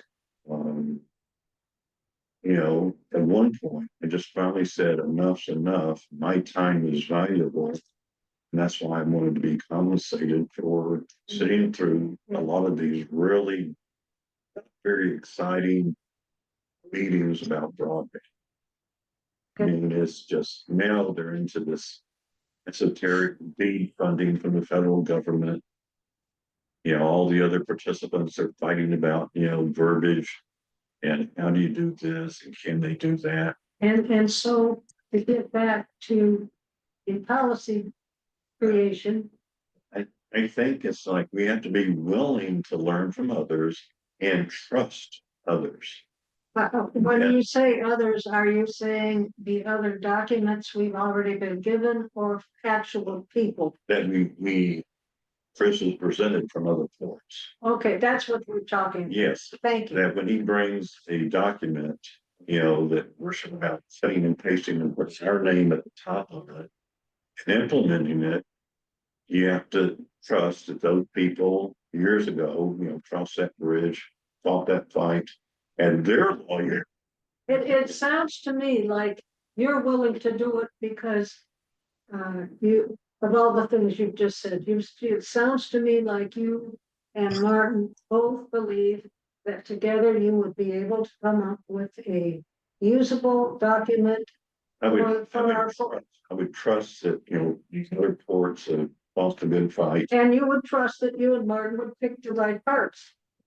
Well, I'm not gonna speak for you, but I'm not gonna pick through other ports documents and create a document. Yeah, If Chris that's- says he needs this policy and other courts have one, I would ask our lawyer to prepare this document, or Chris to find staff to prepare a document and present it and explain it to us until I had the understanding that I felt confident in signing it. And here's the other thing. Nothing is for that, if it needs changing 10 years, 15, 20 years down the road, it's someone else's problem. Yeah. But if they need to modify it, that's a doable deal. That if they find a policy no longer work, give them reason, they can change it. It isn't ethical. So you can have a policy and, you don't want to change it, 3 months later, 4 months later, then change it again 6 months later. It hopefully have some legs on it, that it accomplishes what you need for the purpose it was brought in. If you had a workshop, would you expect Chris to participate with you? I guess if he's not available, but I think him being there would be helpful. Yeah, I mean, it's kind of, because he's the one maybe is reaching out to this port, that port, this person, that person, doing the research about presenting you 5 different examples of authority policy. Well, I've got a question. We had a workshop set up that had to be canceled. What did you imagine would happen at that workshop that didn't occur? You didn't review the 5 different examples of delegation of authority. And when you say review, please be more detailed. What does review mean? Do we read them aloud, or what are you thinking? If you come to the meeting having scanned it and maybe made notes, that you're like, what does that mean, or what's that term mean? And then, Chris, you send him back to say, find out for us what that phrase means. Or talk to the attorney. I'm not a big one on dragging our attorney in at however many dollars per hour. Expensive. Yeah. You just listen to us, sit there and go, what's the Port of South Windy's, Right. authority policy mean? Right. I agree. I don't wanna. I mean, waste we're money. doing our diligence by reviewing it, Yeah, trying to get a modicum of understanding, at the same time, trust that other people have spent time, money, legal expense getting to that point. I had never had a issue of trust with those documents. They're different. And sometimes different words mean the same thing. And that's part of my confusion. That's part of my headache, trying to figure out what parts I would want to use. It's a bunch of busy work. It ends up in the end. sure. It's a bunch of busy work that and when it's busy work done by somebody with no experience and no training, that's why I feel not competent to be a participant. You people are, you're, for one thing, you are more skilled with the computer. You do the kind of choosing that I'm doing with a pen and a pencil. Yeah. So I feel that I totally support you two deciding how to do it, and I support workshops that you require to do the job. But I am not going to participate because I feel that I would be a hindrance rather than a help. Okay, one example I would give, I guess, is that the last time we met with our lawyer, there was a lease issue. I didn't read the whole lease, even in the meeting.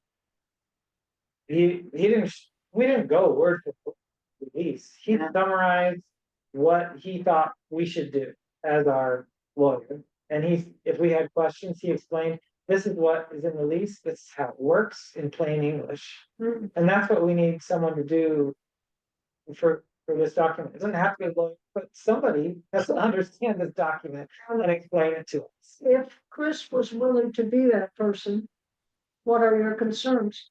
I have no concerns with that. I have no idea how long it would take, and I have no idea for compensation.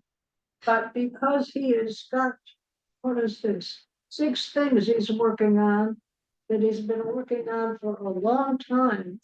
There's only 24 hours in a day, and he can't spend them all on court visits. And that's why, it was my idea to offer some kind of compensation for the extra work.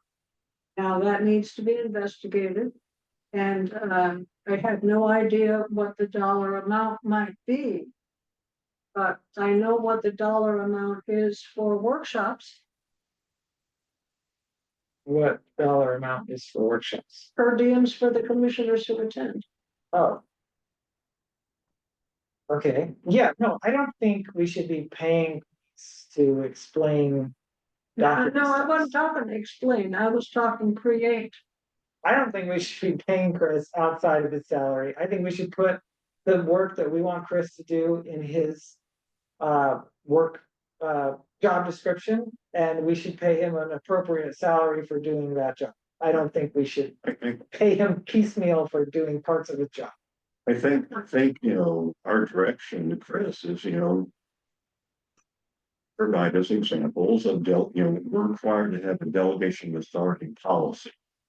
Are we required to have a delegation with policy? Evidently, I don't know. so, and, evidently, we're required to have a standardized lease. So we don't, treat people unfairly or whatever. Yeah. So I think, both leasing and delegation of authority policy needs to be something that the Port of Coupeville has, other ports have, using other ports examples that have been around and being, and having a stack of staff, chief financial officers, one we have heavy duty financial officers, things like that, all in-house attorneys. Yeah, well, another idea. Could we simply select the example we like the best and change the date at the time?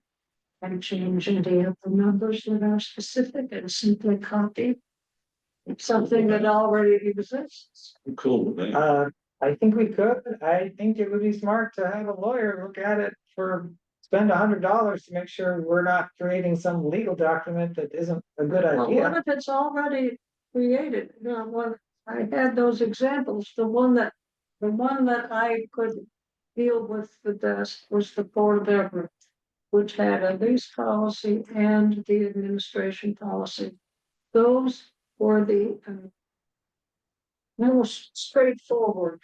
I think one was 4 pages that's a lot of words, but apparently the Port of Everett is going to have one, as you said, it's easy to trust because that was legally, what if our job was made simple by simply picking the Port of Everett and going through that to change the minor details that might not be appropriate for our port. I mean, I don't have it in front of me, and I thank the Lord for that. That's fine with me. I'm not You personally. want the attorney to review it, was obviously.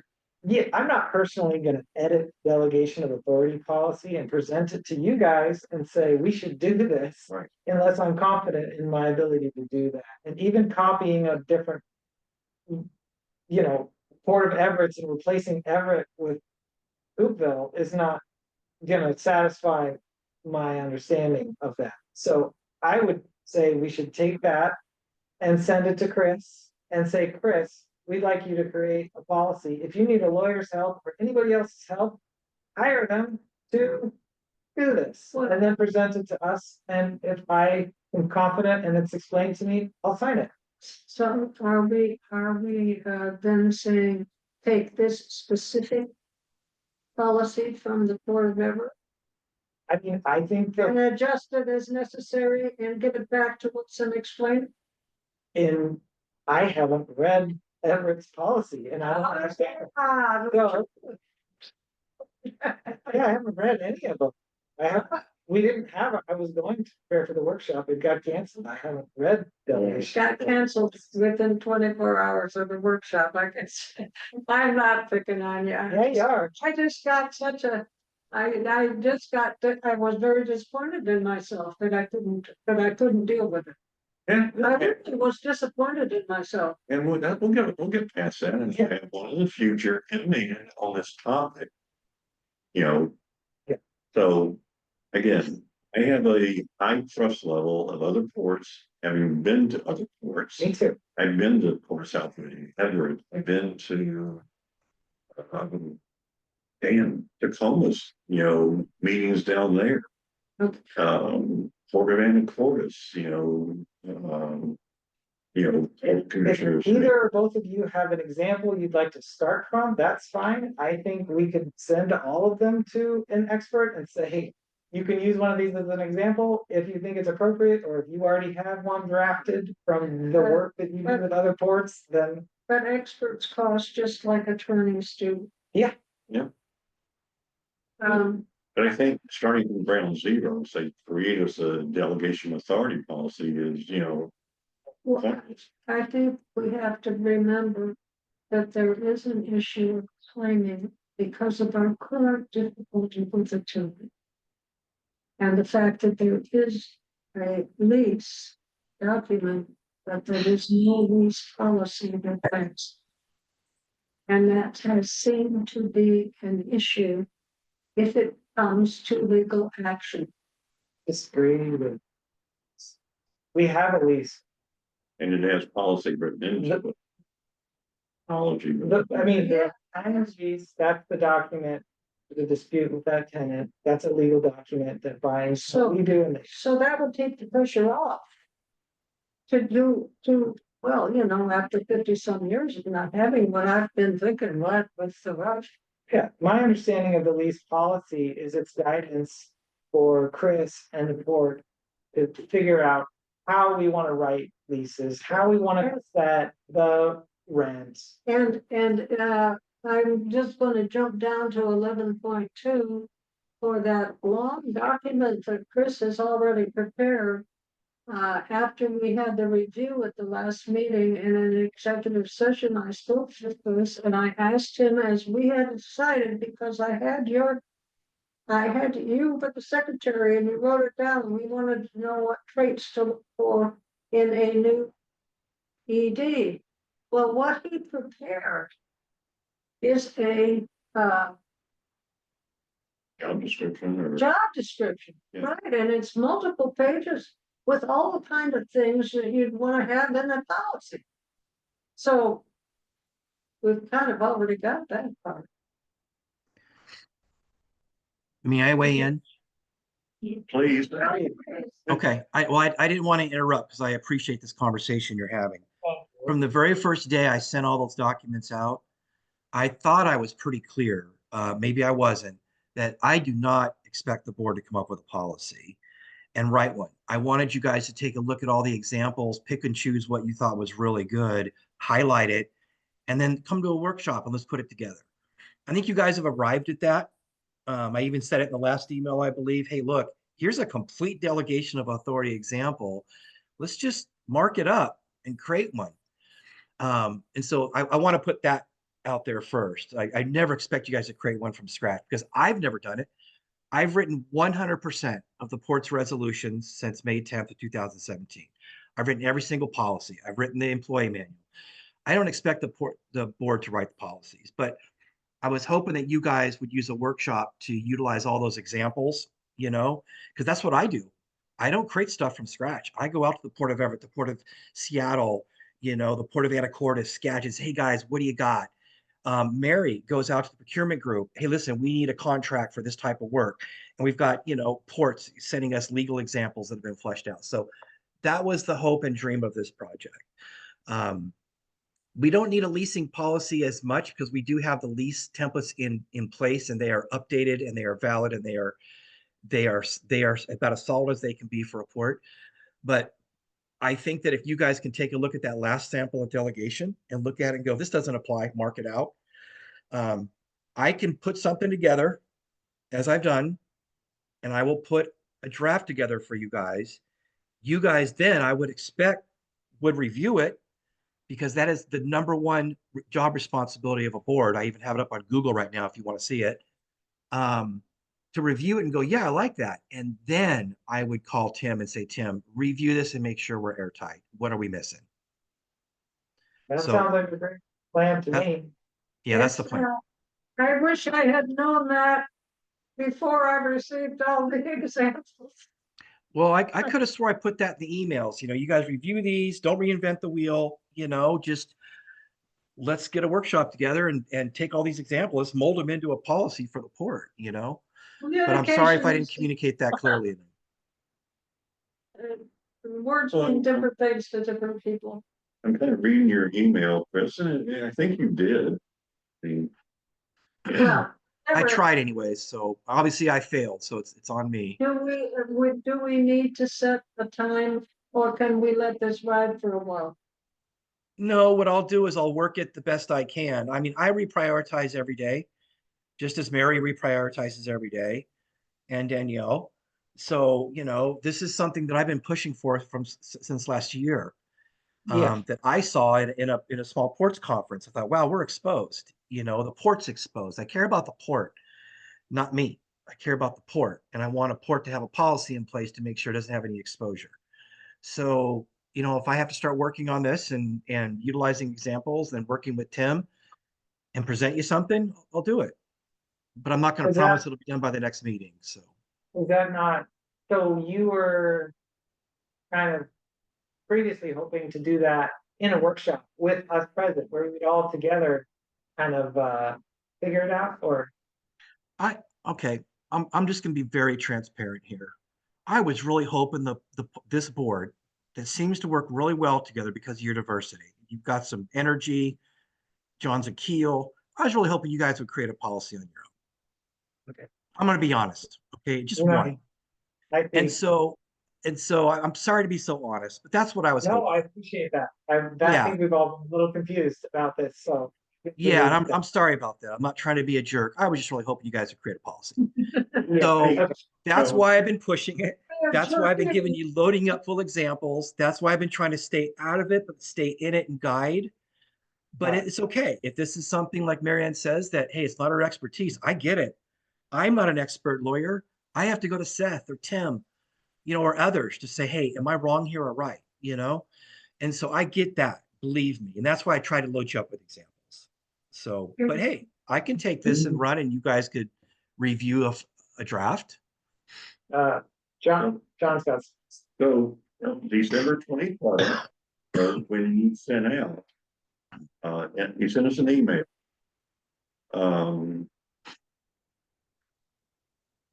You're talking about the policy for leases, which is kind of in the delegation of authority. This is Chris speaking in his email. This must be a board-driven project, as this is one of the more important policies this board has never implemented. And so I think what he's saying is in our job description to sign off on however we get say, whether it's, cut and paste or Tacoma, Seattle, whatever, but we're the ones that give direction to Chris yeah, of the material he supplied to us. I have attached some excellent examples. We don't need to reinvent the wheel. Yeah. Of both leasing policies and delegation of authority policies. It's important that you start reading through these now and getting a sense of what the board wants for both the DOA and LP for the Port of Coupeville. So, he's kind of, said, go do it, board. well, yeah, But, this is what- and we What he wants, canceled yeah. the meeting through, a need to do so. Because this is a chance to try to do during a business meeting. It's too complex. And we're unable to collaborate outside of these meetings. Right. So we either have to have more meetings. Well, Having Chris, participate, Yeah. he's the one who selected it. He's, yeah, well, can we're kind of talking around and around Sure. the same thing. Can we just say that Chris has volunteered to put together something for us to review and approve? he already has. Right here. Well, that's, he was saying earlier, yeah, Excuse me. oh, I okay. mean. Hey, I throw my truth out there. It's okay. I'll be more than happy to take you guys can hand the ball off to me and I'll do it. Attached is the example of, Oh, he did create a draft. Already. so I mean, he's been supplying examples to us. From other, But he hasn't created one for us specifically that we No. would do our I was hoping you job. would do that. yeah, he was hoping that we would be able to put it together. Yeah. This is something that he's done. He's trying to take the training wheels. Right. And we follow. So we still, Martin So I gets it. think we can either try to pick our bike back up and do it on our own, or we can ask Chris to put the training wheels back on and just create a draft in his time instead of just. The water district policy I had were created by the engineer who did just what Chris is suggesting. He went and took another one and fixed it up to fit us. That's all they want. What the engineer did, that's how they do it. Yeah, I guess, so I'm hearing Mary Ann say she's not comfortable with this task, Chris, and I respect that. That's totally fine to know what you're comfortable with and not.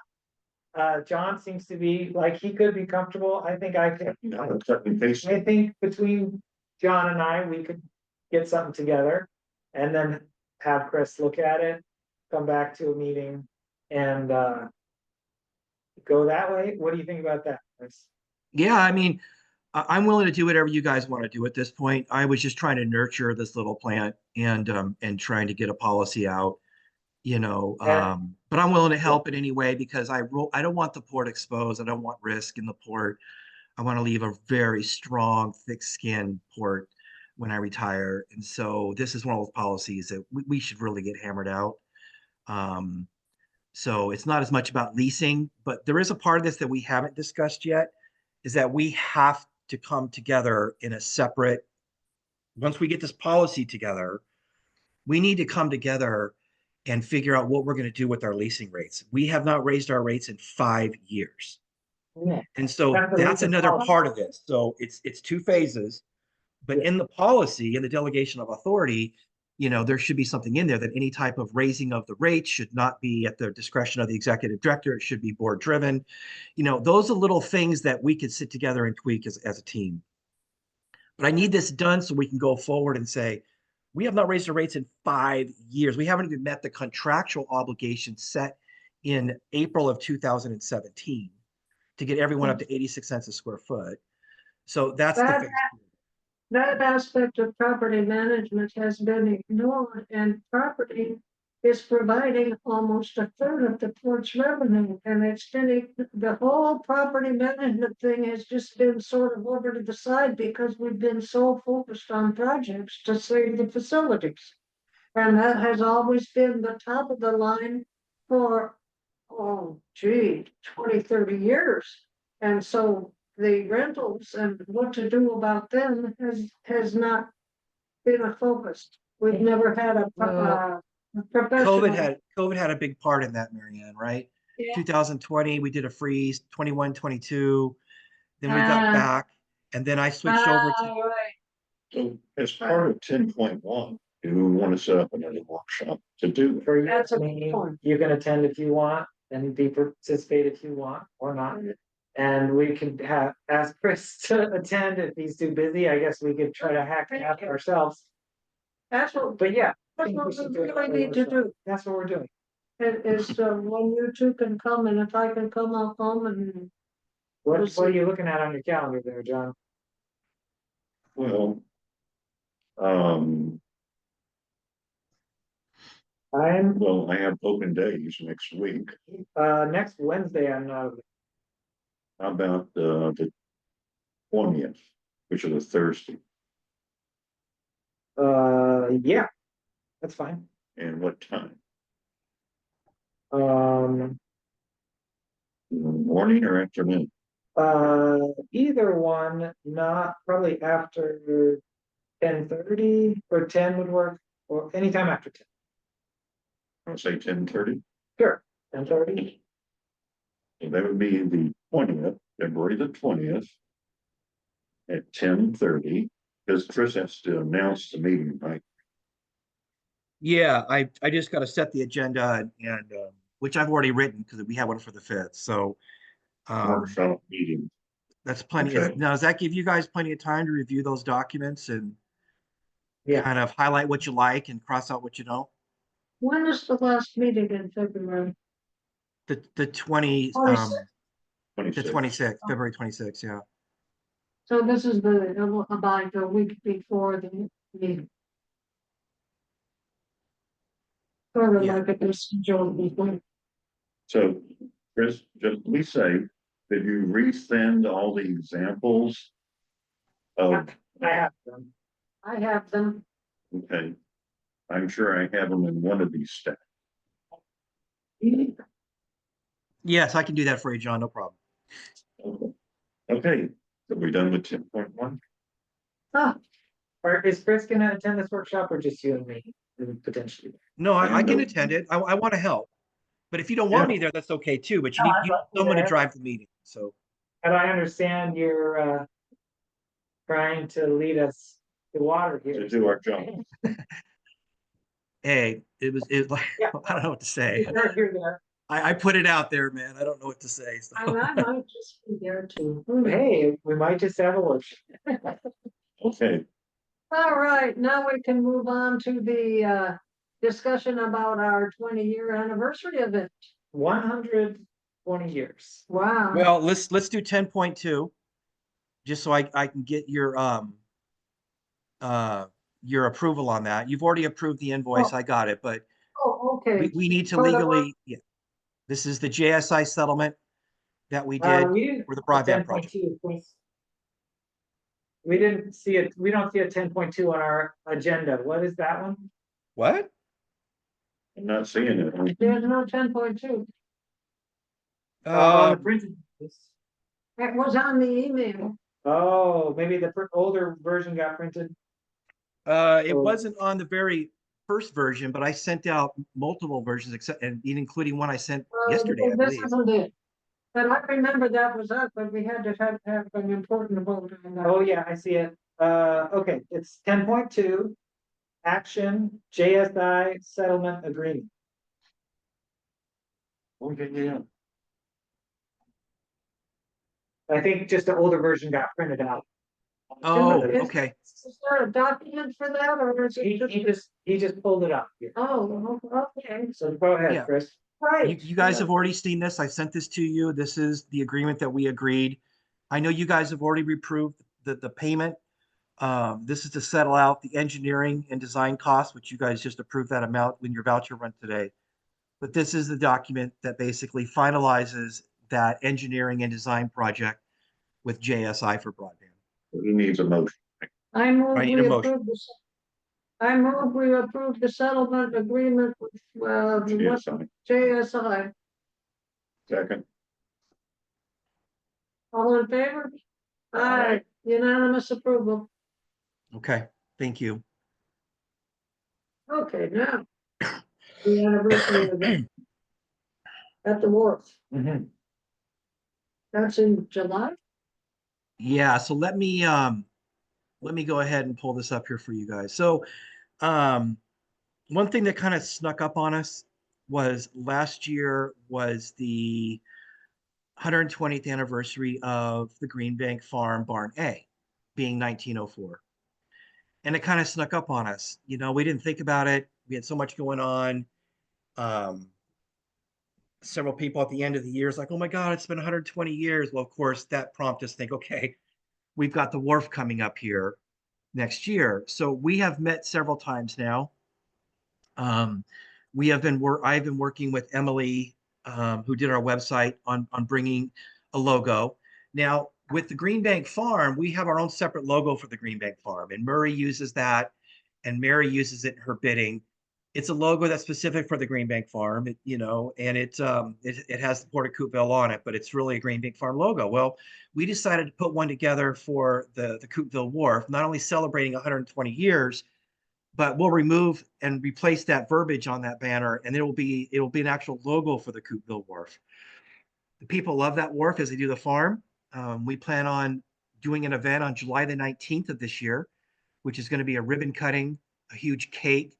Murray had put together a cake for the Green Bank Farm Valentine's event this last weekend. It was beautiful. It was absolutely beautiful. So celebrating 120 years, the cake was decorated in the barn red color. It had the photographic rice paper on top. It had all the photographs of the historic wharf barn. And it was beautifully done. So we have met, that being Danielle, Mary, Murray, Susan, our community relations person, and myself, and we have come up with an event for July 19th. The event's going to include live music, both staged at the entryway to the wharf over the fuel tanks, as well as on the back deck. It could be a band. It'll have shifty sailors walking around. There'll be kids events. We're looking at involving some of our partners, such as Soundwater Stewards. Maybe they can bring their underwater rover and do live videos underwater. We're looking to the Orca Network to come in and maybe bring a big orca skeleton or orca head and skeleton head, and just kind of celebrate the 120th anniversary of the wharf. The port is putting this on. We're going to have a beer garden that's going to run down the causeway, that we will be selling beer and wine and other things. We are going to be printing up shirts, small stickers for thermoses and mugs, window stickers, possibly hats, and maybe mugs with our logo. So it'll be kind of an anniversary type of thing. So we will be purchasing that and selling swag through our business license there on the wharf. As you can see in the save the date, this is a preliminary design of that we're going to be using. This is one of them. There's the other one we're probably going to go with, which I didn't bring up here, is this banner's in black, but I'll send that to you later. You get the general idea of what it looks like. It's beautiful. This is a save the date card that we'll be handing out at Muscle Fest here at the end of the month or beginning of March. So we print up 1,000 cards, let people know this is what's going to happen. We'll be getting out to all the boaters. So I imagine there's going to be some yacht clubs that'll be coming in and being a part of the celebration, especially if there's a beer garden and a wine garden. We're going to be bringing in local foods. We're working with the museum to have food trucks and the town of Coupeville that kind of go up that path that is right there next to the museum. A lot of logistics to work out, such as volunteers, etc. So be working with the chamber to seek volunteers, utilizing the expertise of Kelly Sites and the Coupeville Historic Waterfront Association squad who puts on Muscle Fest. So it's going to be quite a collaborative event. And we're just now kind of introducing this to you because we wanted to get some things in place, and we wanted to have some accomplishments made before we present it. So it's not just a concept anymore. It's actually, this is what we're going to start working on. One of the things I want to talk to you about is I think it would be very smart if at the table during Muscle Fest, you guys could do shifts. We're going to have a table that is going to have some banners or a banner kind of talking about the history of the wharf and handing out the save the date card. And I think it'd be a great time for the commissioners to sit there for an hour or two and throughout Muscle Fest and hand out cards and meet the public, because that's one of the top 3 responsibilities of board members is to seek input and communication with our constituents. So I'd like you guys to start thinking about that. I'd like to be able to get. What date is Muscle Fest. When is that, Mary? Can you look it up? Well, I can look it up real quick. It's March 8th and 9th. I'm sorry? March 8th and 9th. March 8th and 9th. Okay. So that's a Saturday, Sunday. And Mary, did we determine what times we're going to have the booth set up? I think we're kind of waiting to see who can be there. 'Cause we don't need to be there the entire day. Right. So hopefully in the So- warmer afternoon hours. Yeah.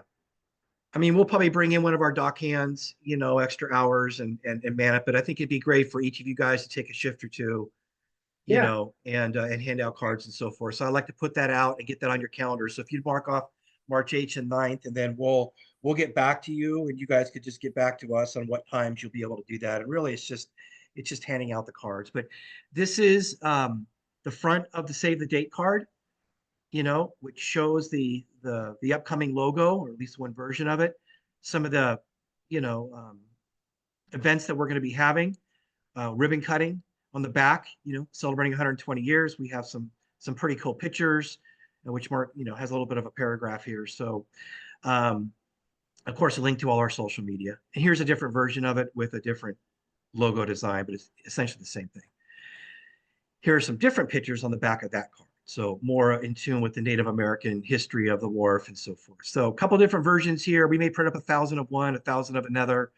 Who knows? Not important. Important thing is that we will have a save the date, and we want to hand that out at MuscleFest. So Excellent. It looks great. yeah, thank you. I was wondering if considering getting sponsors from businesses, financial sponsorships for the event, and then advertising their logos on the Yep.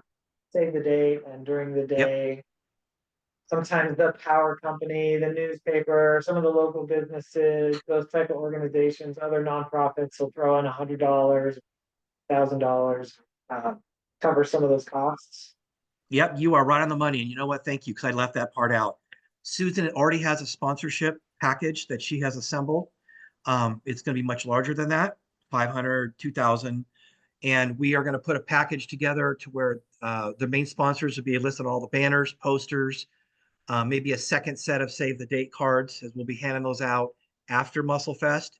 It'll involve maybe even having them on, they'll get maybe a free, limited edition t-shirt and things like that. She's already reached out to Heritage Bank, which is, I work with them on the chamber board. So yes, like how you think, that's already something that's in the works. In the immediate future, those save the date cards did say on the back, sponsored by Port of Coupeville.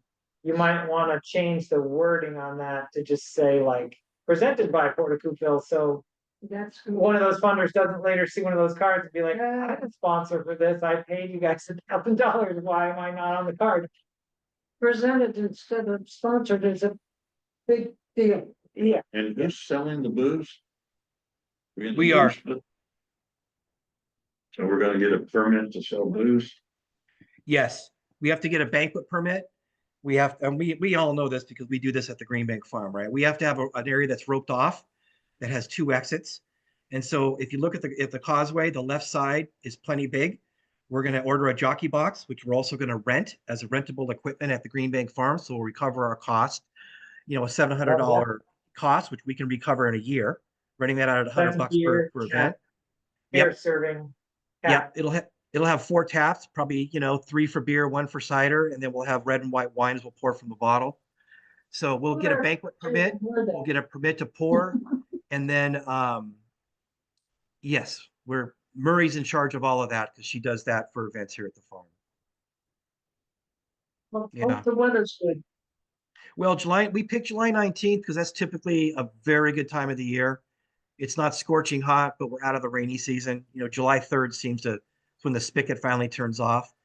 But that's the date we picked. So we're going with it. And we hope for good weather, of course. But I think there was a reason why we wanted to say sponsored by, and we went through this with the MRSC about sponsoring other events. But I'll look into that, Martin. I'll look into that. Okay. All right. Oh. We've already done 11.2, No. We just did 11-1. We're on it. but we talked about these traits and skills document while talking about the workshop, and I think that is appropriate since that's one of the policies to deal with that It was At the a workshop. job description is what you felt like it was. Yes, I am. Because it had a section of traits and skills at the So, end. yeah, so this was something that I was asked to do, in my performance review. Okay. And so I felt that it would And be, all the stuff at the end. yeah. So I went through the job description actually does a good job of explaining some of the major overall stuff, right? So I figured it'd be a great way to piggyback this on there. And doesn't mean this is the official job description, but I wanted to make sure that you guys reread that job description because there is and this still needs to be updated even further. There's more reporting, there's more responsibilities, but it can go on forever. So that's been updated. And then I went through and I just did a brain dump. And I'll be honest, I sat here, wasn't feeling all my best. I've been sick for a few days now, and I just brain dumped this and organized it into 3 different categories. Okay. Skills, behaviors, and experience. So skills, which are measurable, behaviors, which are not but are needed, and experiences. And so this is my first draft at it. I wasn't given a due date, but I wanted to produce something right at our first meeting after I was assigned this. So take your time, read through it. It was an assignment, so I don't know what you guys want to do with it next, but I will continue to look at this and shape it going forward, all the way throughout the year, because at some point towards the middle of this year, we need to make some decisions on what we're going to do as far as transition. Now, I have a plan in place already. I already have thoughts in my head. I already have some things I would like to see done, some changes made. But we're gonna have to deal with this year, because if I'm going to retire in May of 2026, that's 15 months away. So read through it, provide any feedback to me one-on-one that you have. I'll continue to massage this document. I will continue to put a plan in place for transition, for training, for hiring parameters, for corporate structure, for port structure. But I guess it's a great start. But yeah, that's great. Thanks, Chris. That was what we had in mind with that, was just thinking about the future and thinking your expertise would be really useful to help us understand what to look for in a future executive director. Yeah. And we got extra. We got the job description too. And part of that process is advertising and bringing candidates and those. Yeah, yeah. Oh, of course. And I think Chris said he's got some thoughts on that as well. We'll be. Yeah, I mean, we talked, in an executive session a few months back, and I talked about there are going to be these benchmarks along the history of the port, and there's going to be another, there should be this transition should be another benchmark where the port needs to re-examine itself, look at itself, and plan for the next 3 to 5 years, right? I mean, this current like staff has that. done an amazing job. Mary's done a very good job. Danielle running the wharf and keeping that off my radar because I don't have to worry about it, of rehabilitation. And that's what it was. It was rebuilding the port, getting the port's house in order, getting the correct skill sets on hand, building up the funds to be able to retain people with benefits and pay, and then rehabilitation. And we're doing that. And we're almost done with the major projects. We have some ways to go on the farm, but there are things that we didn't talk about today, like getting the farm roof done. And I'm really confident that a lot of that stuff will be done by the time I'm out of here. The rehabilitation part of it, as John always says, rotten wood will pretty much be done. So now where does the port go from there? Does it start pursuing pure economic development, tackling on affordable housing? What is that going to look like? And that's going to require some workshops and some public hearings, I think. But it's also going to require a look at the port and its current abilities and how it's set up. And so that's what I mean by a benchmark. It's going to be an important conversation. And I'm preparing for it now. So know that. All right. Thank you very much. Now we're on 11.3, which we added at the beginning of the meeting. Concerning health insurance process. Do you still continue that today? John, where he's been here for 2 hours and like two and a half hours. I wanted to discuss it. I don't want to get into the problems with the American healthcare system at all. I just wanted to kind of make a plan for the future of when and if we're going to consider our options for our health insurance, because I know it's something that concerns you. Well, we were told, Chris told us that that's something that he works on in October. Right. I think it, knowing now that that's something we need to investigate, might lead each of us individually to do what we can to learn more about the options, to participate in the discussion when it happens at the close to the end of the year with Chris. Um, uh, I appreciate having that called out as a necessary discussion. And thank you, Martin, for your concise description. Yeah, and I think, my concern is that, they're not concerned. You've seen where more and more communities recognize that our healthcare industry is broken, became a profit-based and not a patient-based system. So now communities like Bellingham, at Island County, they're discussing community health-based coverage. That will be very interesting to discuss when we focus on that at a later time, John. Because I don't want to start so soon that we forget when it's time to actually do it, okay? think of it in terms of leakage, that $60,000 a year we're paying for our policy leaves our island to go to some corporate headquarters and improve their economy. It's not staying locally. There's a lot of issues that we would have to consider. I really appreciate you bringing that up. Maybe worth a workshop. Okay, yeah, well, and maybe along with the future of the port, you know? Thanks for bringing that up, Chris. Yeah, so I wanted to answer the questions that were asked earlier. What I do every October, actually it starts in August, where I go to my broker, which is through Costco.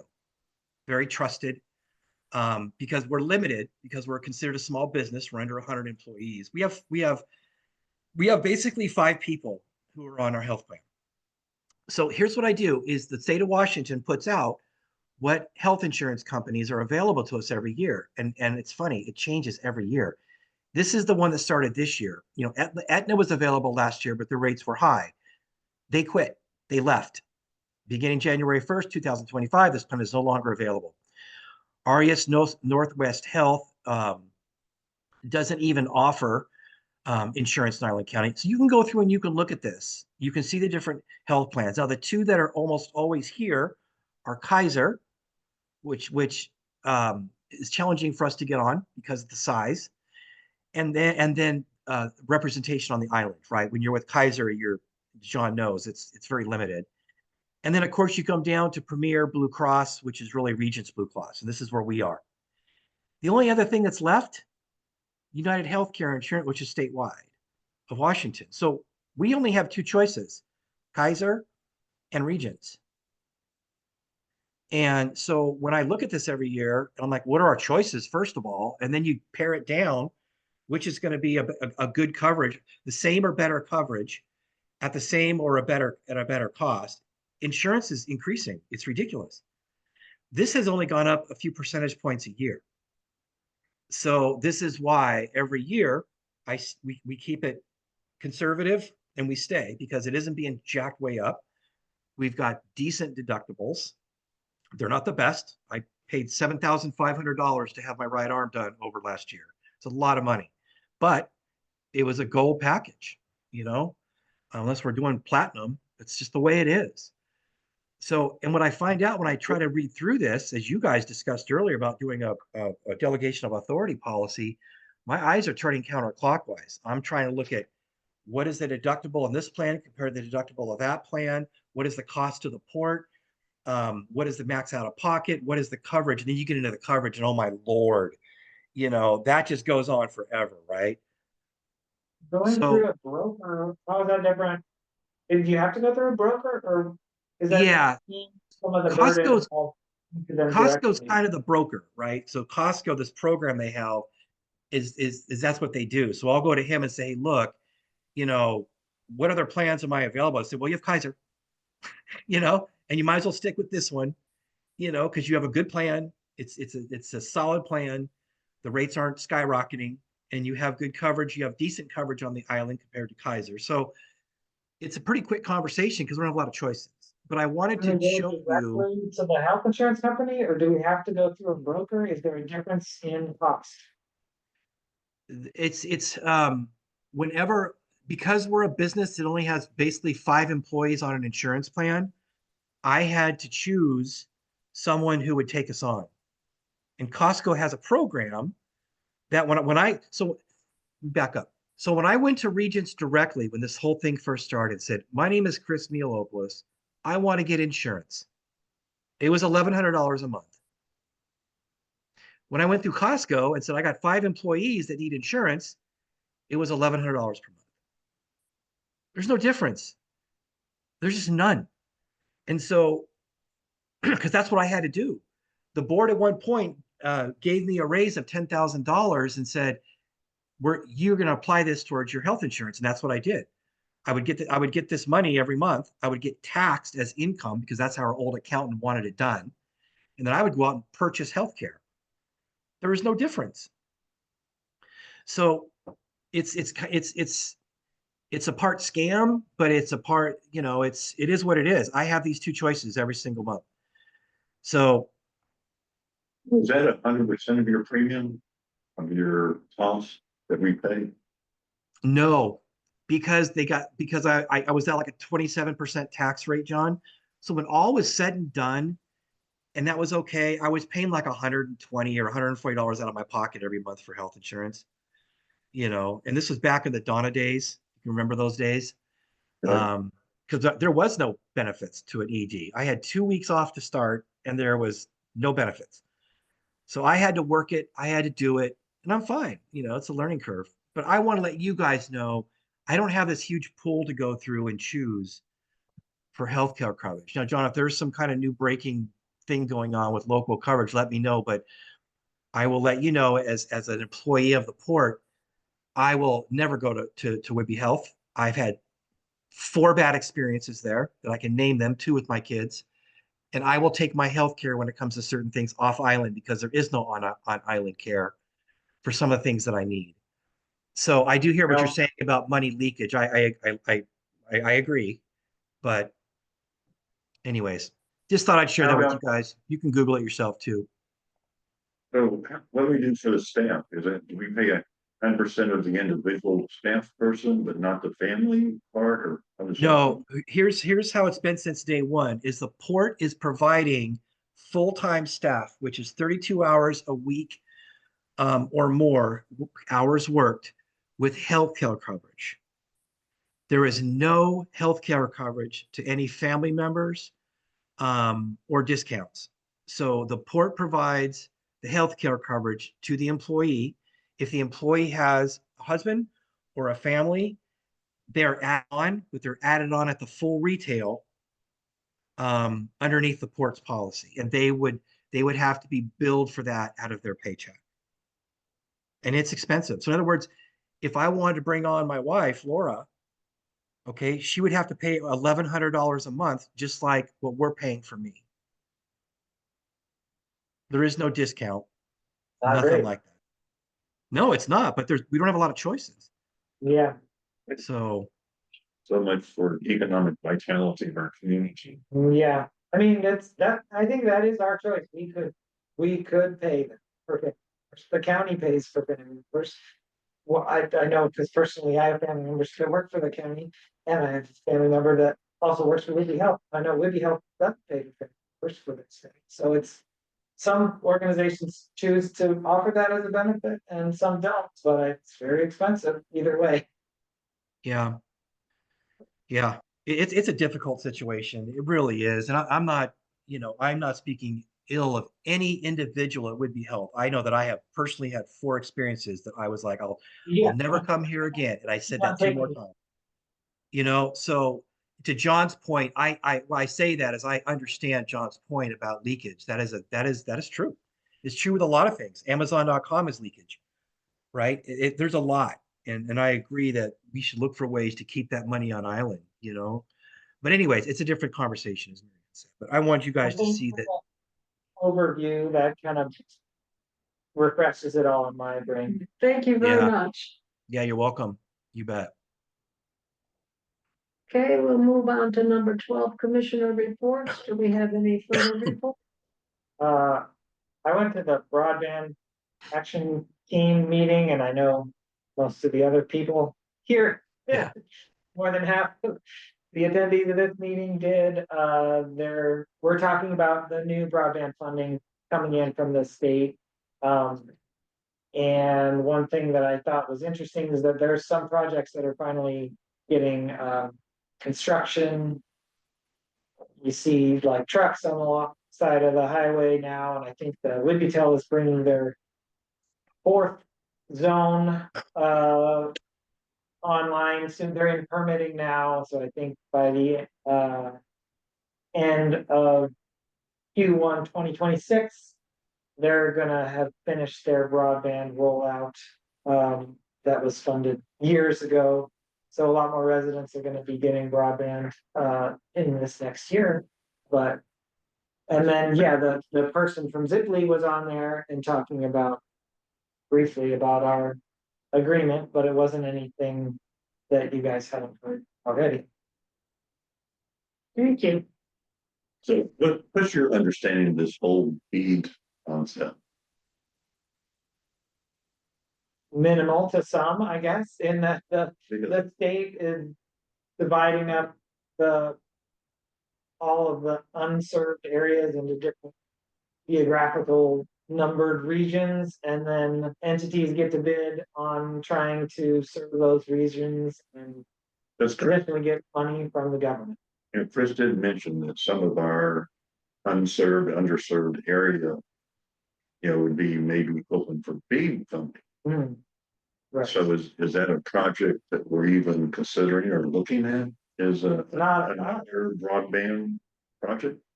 I don't know, but not yet, I guess.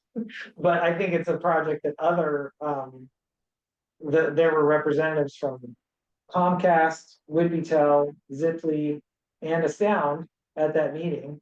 And they are all very interested in the parameters of this BEAD funding and where the borders of the maps are and where, because I think they directly want to apply for this funding. Nobody was talking to me and saying, hey, you're a port, can we partner with you? We need that. So I think they want to leave us out. What does BEAD stand for? I guess the B must be broadband. Broadband equity. And digital, let's see, and digital. It's a Washington state to get broadband to rural areas. So it's funded by the state. Well, like in all of it, it's ultimately funded by the federal government, and then it's coming to the state, and then the state is So It's it's already underway. already underway. It's been underway for years, but they just launched kind of updated maps. I think now it's just open for New to applicants. fly to the month. Do they publish a dollar amount that's available? They do. I don't remember. I think it ends in a B. It's a lot It of stands for money. broadband equity, access, and deployment. Okay, I think it's in the billions. It's and every time I listen to it, it's a lot of argument about the application process and what about this, what about that. it's federal. That the Well, it's a skip Yeah, application. ISPs are trying to hold their cards close to their chest, Yeah, but still ask questions about how the hell when they fill out the application in a timely fashion. yeah, About telling the competitor what's going on. yeah. It's weird. They have 4 different broadband companies in the same meeting talking about how to apply for this funding. For this money, yeah. So Well, it was an unfortunate process in the sense that all this money came out to promote these public-private partnerships like we're doing. Then there came out the list of, okay, there's a lot of addresses that aren't being served by this. Now, if we're going to serve everyone, we need to come up with additional funding. They came up with the BEAD funding. Then there was a process to petition that said, hey, look, here are all the addresses that aren't being covered by these current projects. Unfortunately, the Port of Coupeville was still working out an IRU after 2 years. And a lot of the addresses that originally were supposed to be served didn't get served. So I worked with, what's the guy's name from Island County? Oh my gosh, just left my head. Cody Bakken. Thank you, Cody. Thank you. So we scrambled and we worked with Zipley and we scrambled to come up with an accurate list of those homes that are not being served by us and they're not being served by B. We went to all the powers to be and they said, sorry, deadline's gone. And we're like, give me a break. So then I went back out to Mark Barbera and all his neighbors and said, I want letters from everybody. We're going to fight this. He literally got my email the next day. I didn't hear from him for like 2 days. And I'm like, that's weird about Mark. He was in the Amazonian rainforest. He came out, one of the first things he saw was, oh my God, Chris, he literally is emailing me from the side of a river. He found some cell coverage. And within a week, we had letters flooding in to Jessica at Zipley. And Zipley is trying to get those addresses added to the BEAD funding. But then hold on. If this bill, Senate Bill 5671 passes, Yeah. Plah, this whole thing The whole explodes. thing. It's all gone. So I'll go with the Chris Herman. So, I All swear. right, okay. any other reports? Well, I'd like to kind of bring everybody up to date about, when I attended the Coupeville Historic Waterfront Association Economic Vitality Meeting. Cold weather, not well attended. But Molly Hughes was there. Uh-huh. She played the lady at People's Bank. What I found out is that they had found that Penco Shellfish were shipping all their mussels to the mainland.